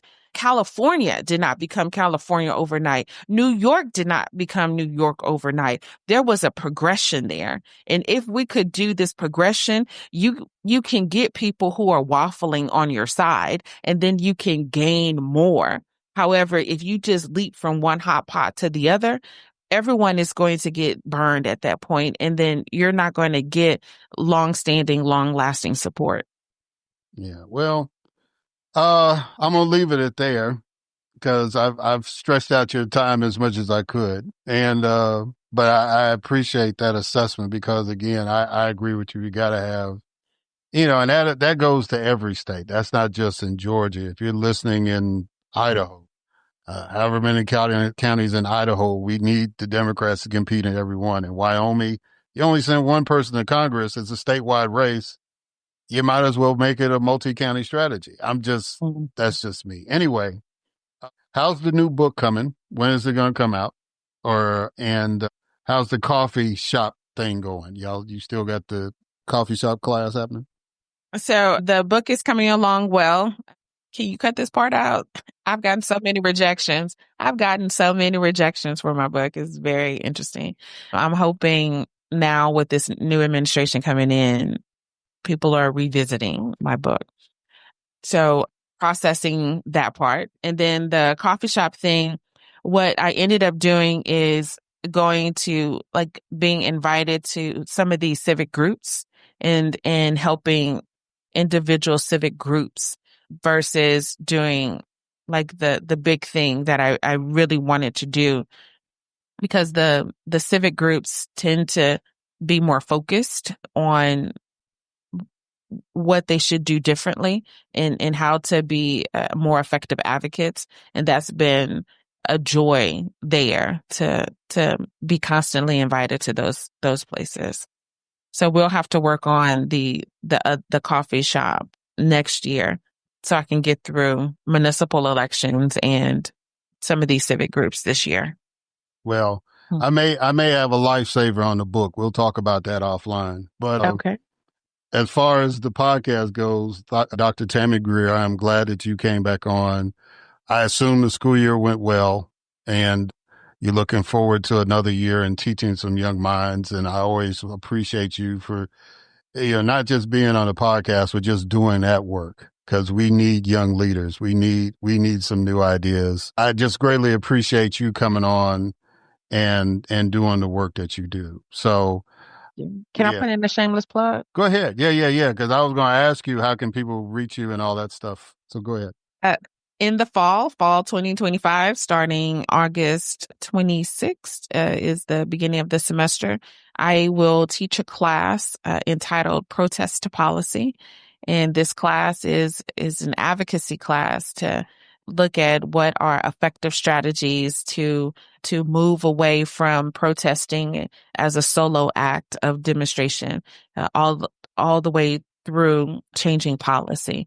So I am very excited to teach that class in the fall. It's going to be a roller coaster of emotions. At the same time, I am very confident that once the semester is over, that those that took the class will be more effective at their advocacy and see that there's a change that they can make. All right. Well, Dr. Greer, thank you for coming on again. I greatly appreciate it. Thank you. All right, guys, and we'll catch y'all on the other side.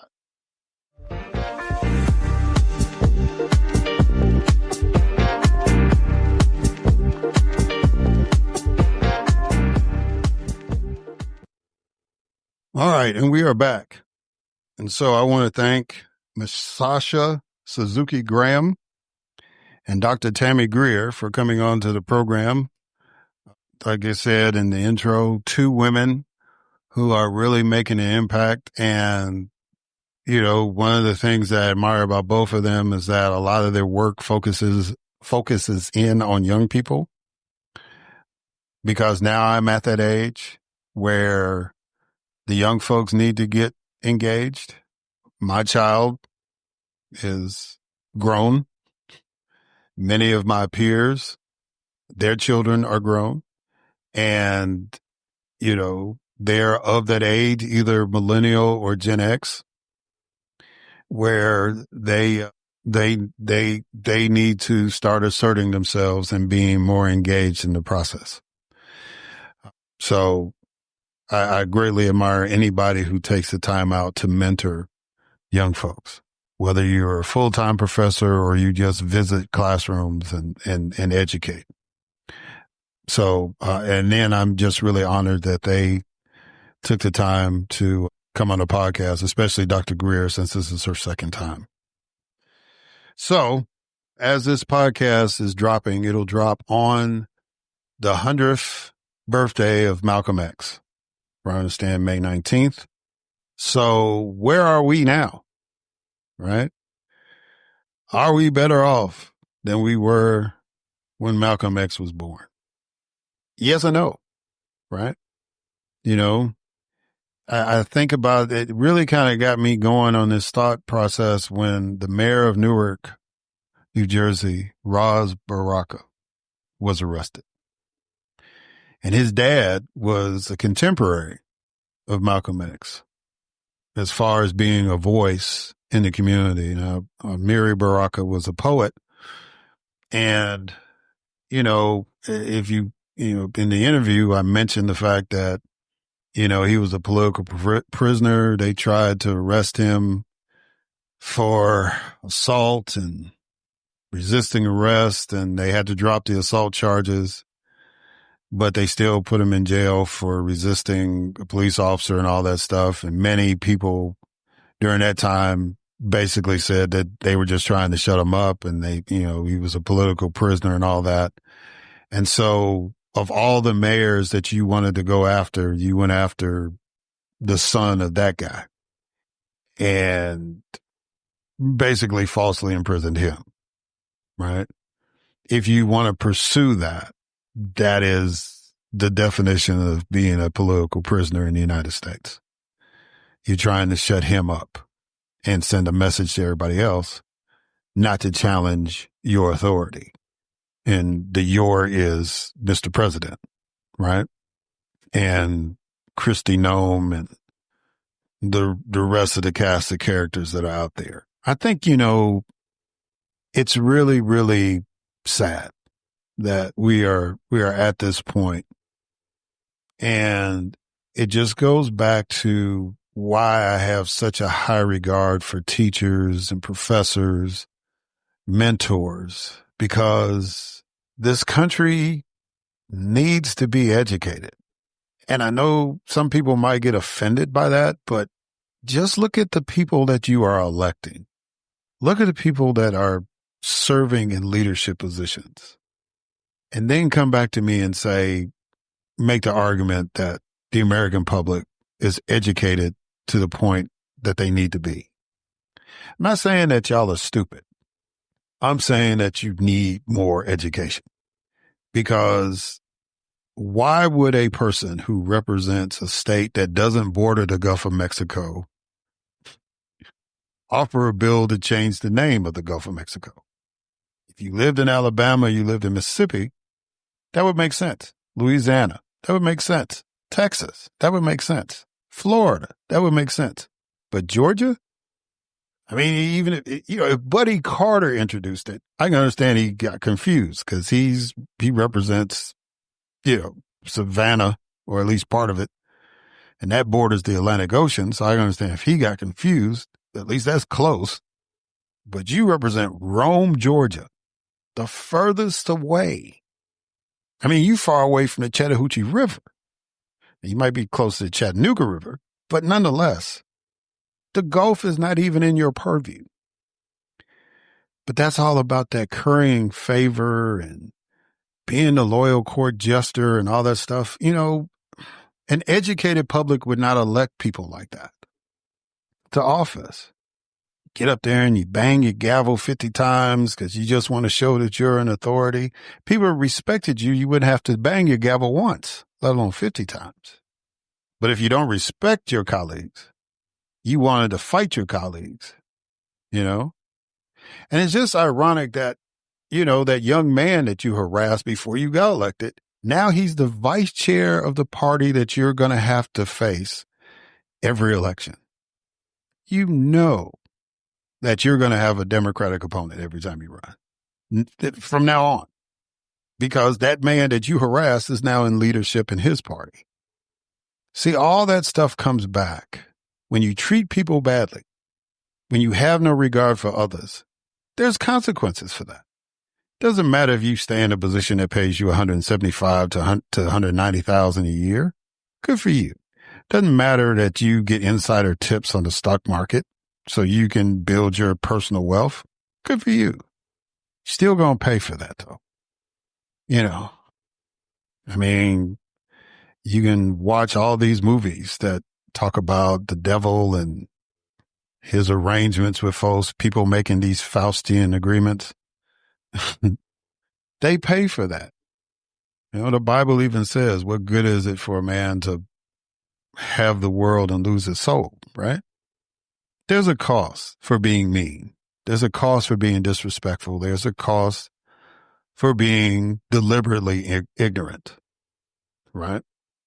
And, if you can live your life with the rewards that mask that, so be it. I just remember there was an old saying that said that the softest pillow a man could sleep on was a clear conscience. And I've come to realize in 2025, there's a lot of people that's pretty comfortable sleeping on rocks, sleeping on lumpy stuff. They can get their rest at night, with not having a clear conscience. So that's why I make the argument that we got to do better. It's like you've got a Department of Homeland Security, Kristi Noem, who's cosplaying a cowgirl or a superhero, and her department's about to run out of money in July, 2 months, and the fiscal year doesn't start till October. I don't know what was going on in South Dakota, but you get a government, and you've been a member of Congress. Kristi Noem was a member of Congress before she was the governor of South Dakota. So she knows how the appropriation process works. But now she's been given this title, and let's go to town. Pete Hegseth couldn't manage an $80,000 budget. Right? And you gave him the biggest budget in the government, Department of Defense. And the people and the person putting him in these spots was elected after the people realized the first time he wasn't a good person in that job. And for whatever reason, I say it's racism. You can say it was eggs. You can say it was, I don't think she's tough enough. You can say whatever. I say it was racism. And if it wasn't racism, it was sexism. But either way, I didn't vote for her. And now the person who y'all didn't think was qualified to serve a second term right away, now this person gets another chance? Again, I make my argument that we have to do better. We have to pay more attention. We have to be diligent about this stuff. I don't, again, and I'll say it over and over again, I don't want y'all to be political junkies. But I do want you to be a little more stringent on who you give your trust to. And the only way you can do that is to pay attention. We're not going to win a global war by putting tariffs on every nation, including nations that only have penguins as population. We're not going to make it that way. How we are going to make it is if our folks are educated. I hear all these folks talking about the student loans, and they got upset when Biden was trying to get people to get their loans forgiven. Well, nobody forgave my loans, blah, blah. Most of y'all that are complaining didn't even go to college, so you don't even know what student loans we're talking about. We're not talking about mortgages. We're not talking about car loans. We're talking about student loans. And those of you all who went to college and paid them off, you say that now, you got sour grapes because you paid it, and now you got a president that finally is like going, hey, we might need to, well, we had a president that said, hey, we realize that this is a burden for folks. So we want to give people that are dealing with this now a second chance.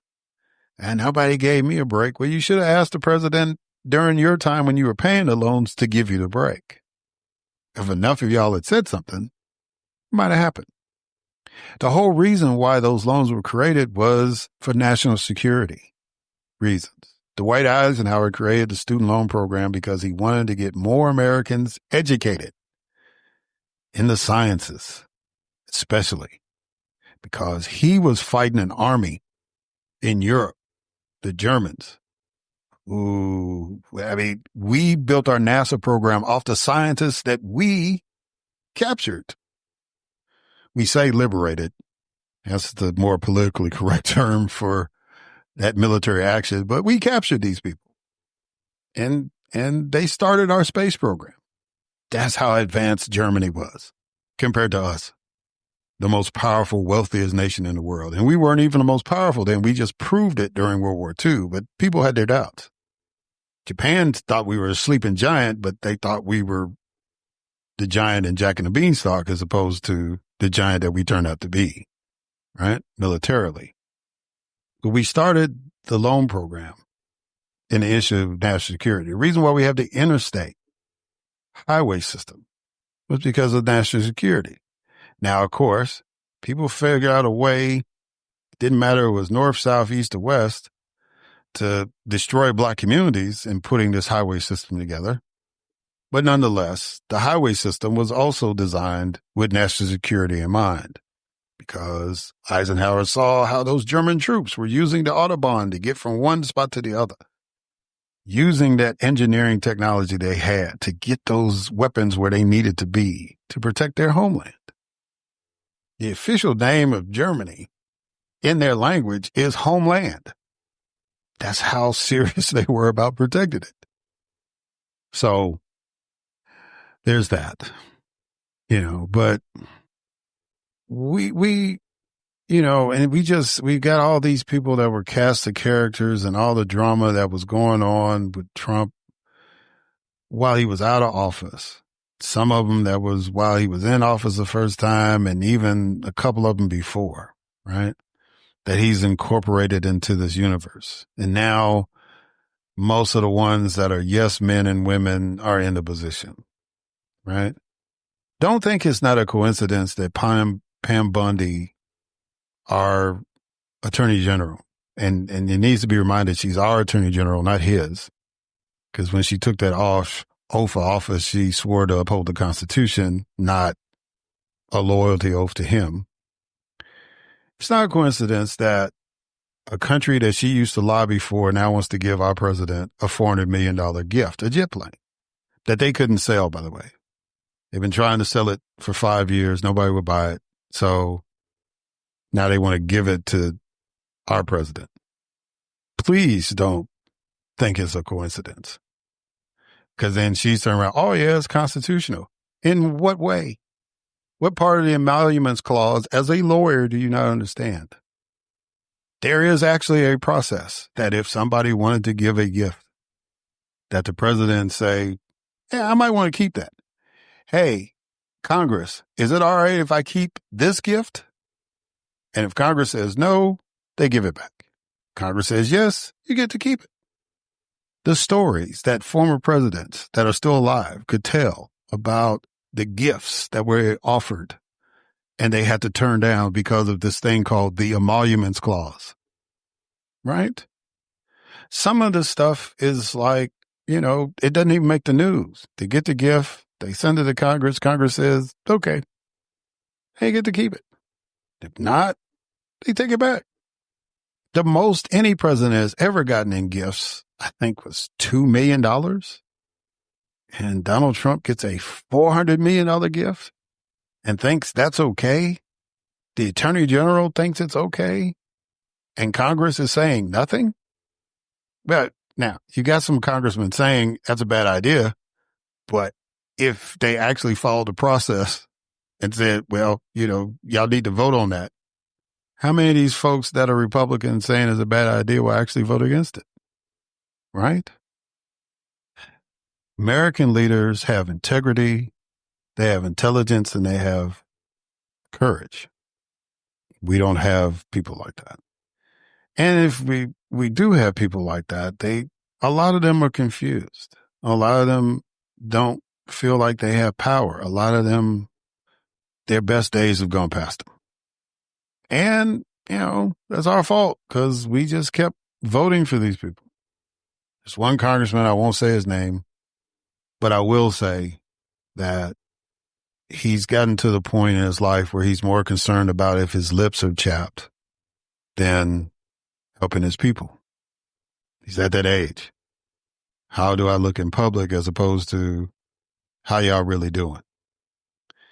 And, a lot of these people get by because, in the budget process, they can stick in something that guarantees some money for their state. And it's like, oh, well, he brought so many dollars. Yeah, that's well and good. But When I ran for the U.S. Senate in 2008, half of the places that I spoke at was named after my opponent. And that same year that I'm running against him, he voted against the Pell Grant extension. Well, expansion, I guess, for money.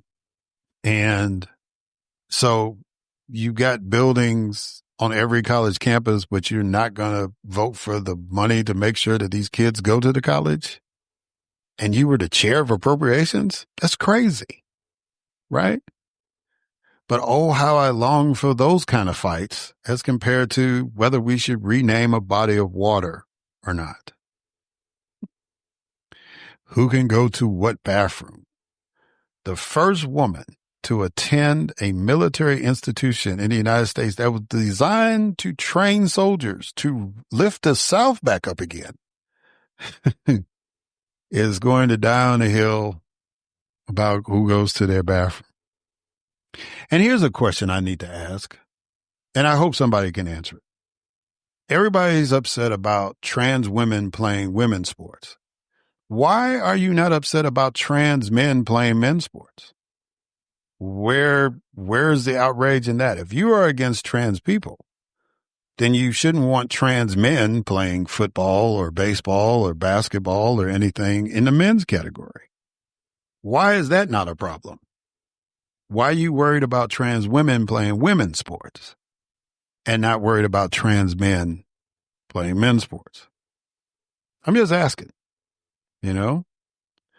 Some people might try to say, well, there's no difference. But a trans man ain't going to be able to compete. What?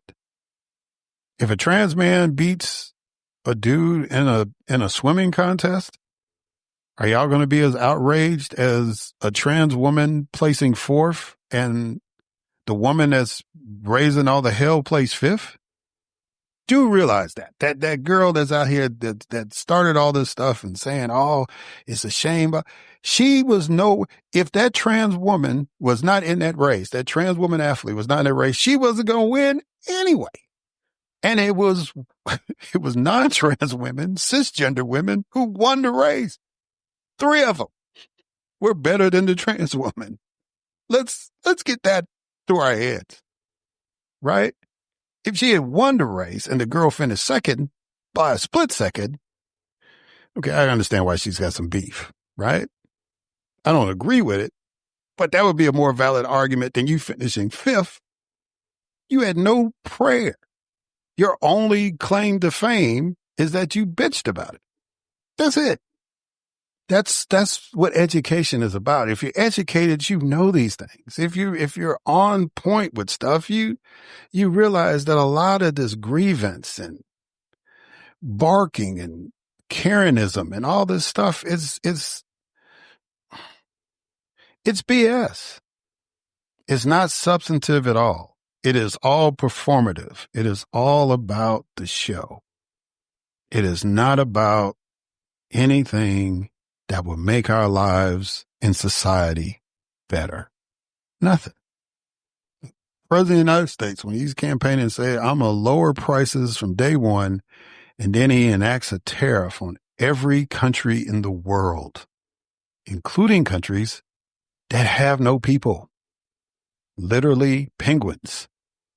So that 10% tariff is a 10% increase on stuff that we want, that we buy because we're the largest consumer nation on the planet. That's a tax, just like a sales tax, just like an income tax. It's a tax.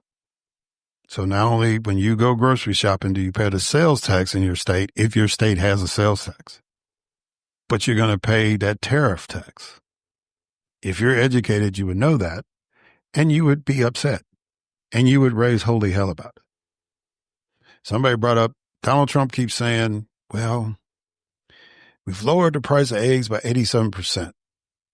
I want you to go to the grocery store right now, go to the egg section, and tell me if you see a dozen eggs for 12, 15 cents. If you see that, then that's the only store in America that's actually reduced eggs by 87%. Other than that, he's lying. Now, you can go to different stores like I do and try to find the best bargain. I go to one store to get my eggs. I go to one store to get my juice and tea and all that stuff. One store to get meat. You know what I'm saying? Cause I'm trying to stretch out my money. And that's a whole nother conversation you get into that bad, but I'm trying to stretch out my money so I can eat. But I have yet to run into a store and see eggs for 12 to 15 cents a dozen. I haven't seen that. So when Donald Trump says that he's reduced price of eggs by 87%, he's lying. And if you're educated, you know that. But you want to get caught up in the entertainment. You want to get caught up in the look and the feel instead of the substance. And we've got to do better than that. And, for those of y'all who just don't want to do that, then just stay out of the rest of ours way. Because we want better for us. We want better for our children. We want better for our grandchildren. We want better for our great-grandchildren. Heck, we want better for generations that are not even on the planet yet. Because we do want a planet for them to exist in. Right? That's what statesmanship is about. We don't have any statesmen or stateswomen. Everybody's worried about the next election. That's all people are talking about. Oh, 2026. Bro, we might not have a 2026. Not as far as an election goes. Not if you don't do the work to make sure that there's an election in 2026. We have got to get organized and educated.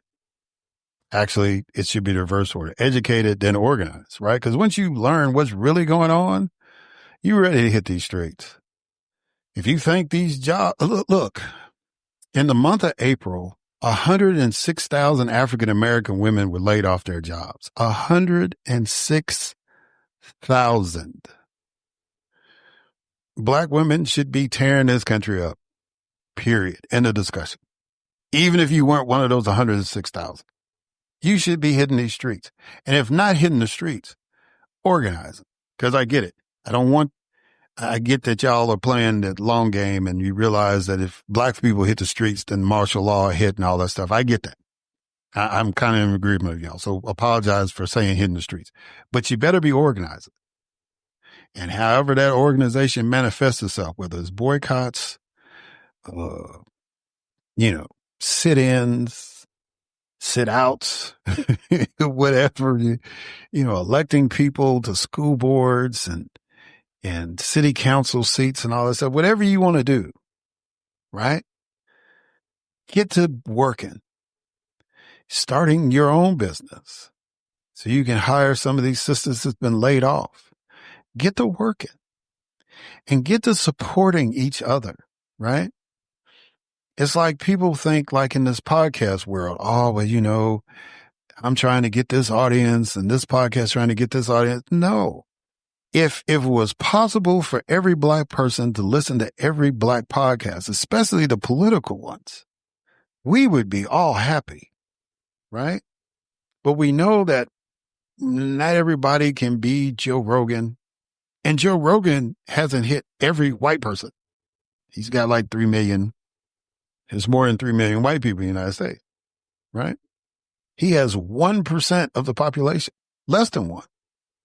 So there are millions of people out here that need to hear what's going on.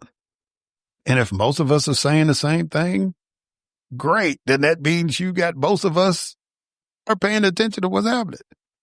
Now, there may be some different strategies of how we go about making this happen, but you need to be paying attention. We need to be plugged in, y'all. We need to be networking. We need to be collaborating. We need to be supporting each other in these endeavors because it's going to take all of us to fight. If he does declare martial law, we're going to have to be unified to fight. If he doesn't declare martial law, then we need to be unified in fighting the way that we can in the system, which is through voting, through exercising our constitutional rights, right? Now, Mayor Baraka was exercising his constitutional right under the 10th Amendment. You have a private business in his city. He wants to see if y'all are doing the right thing. Period. Don't matter who you got a contract with. You are not the U.S. government. You are a contractor.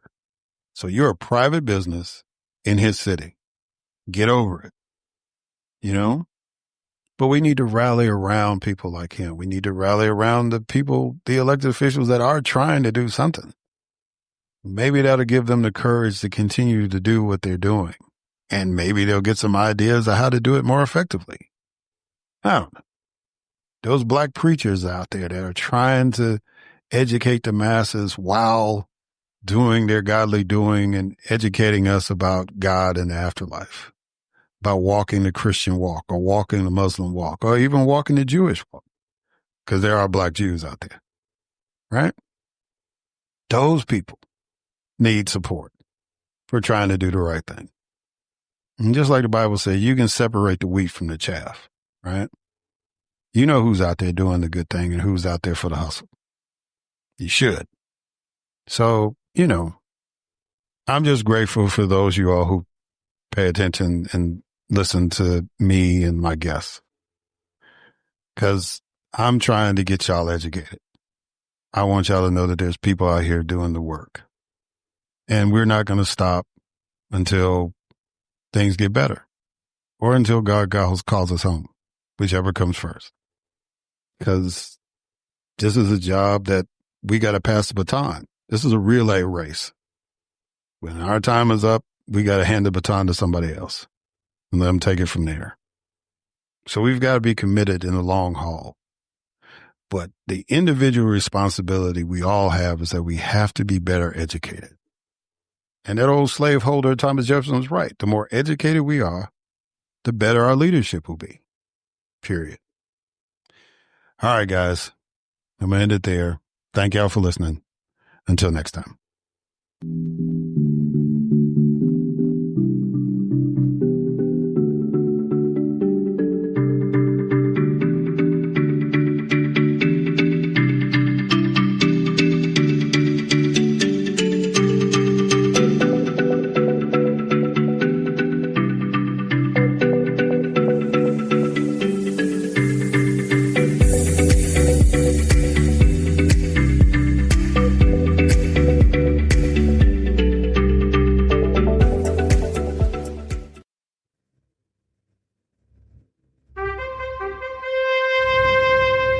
NBG Podcast Network.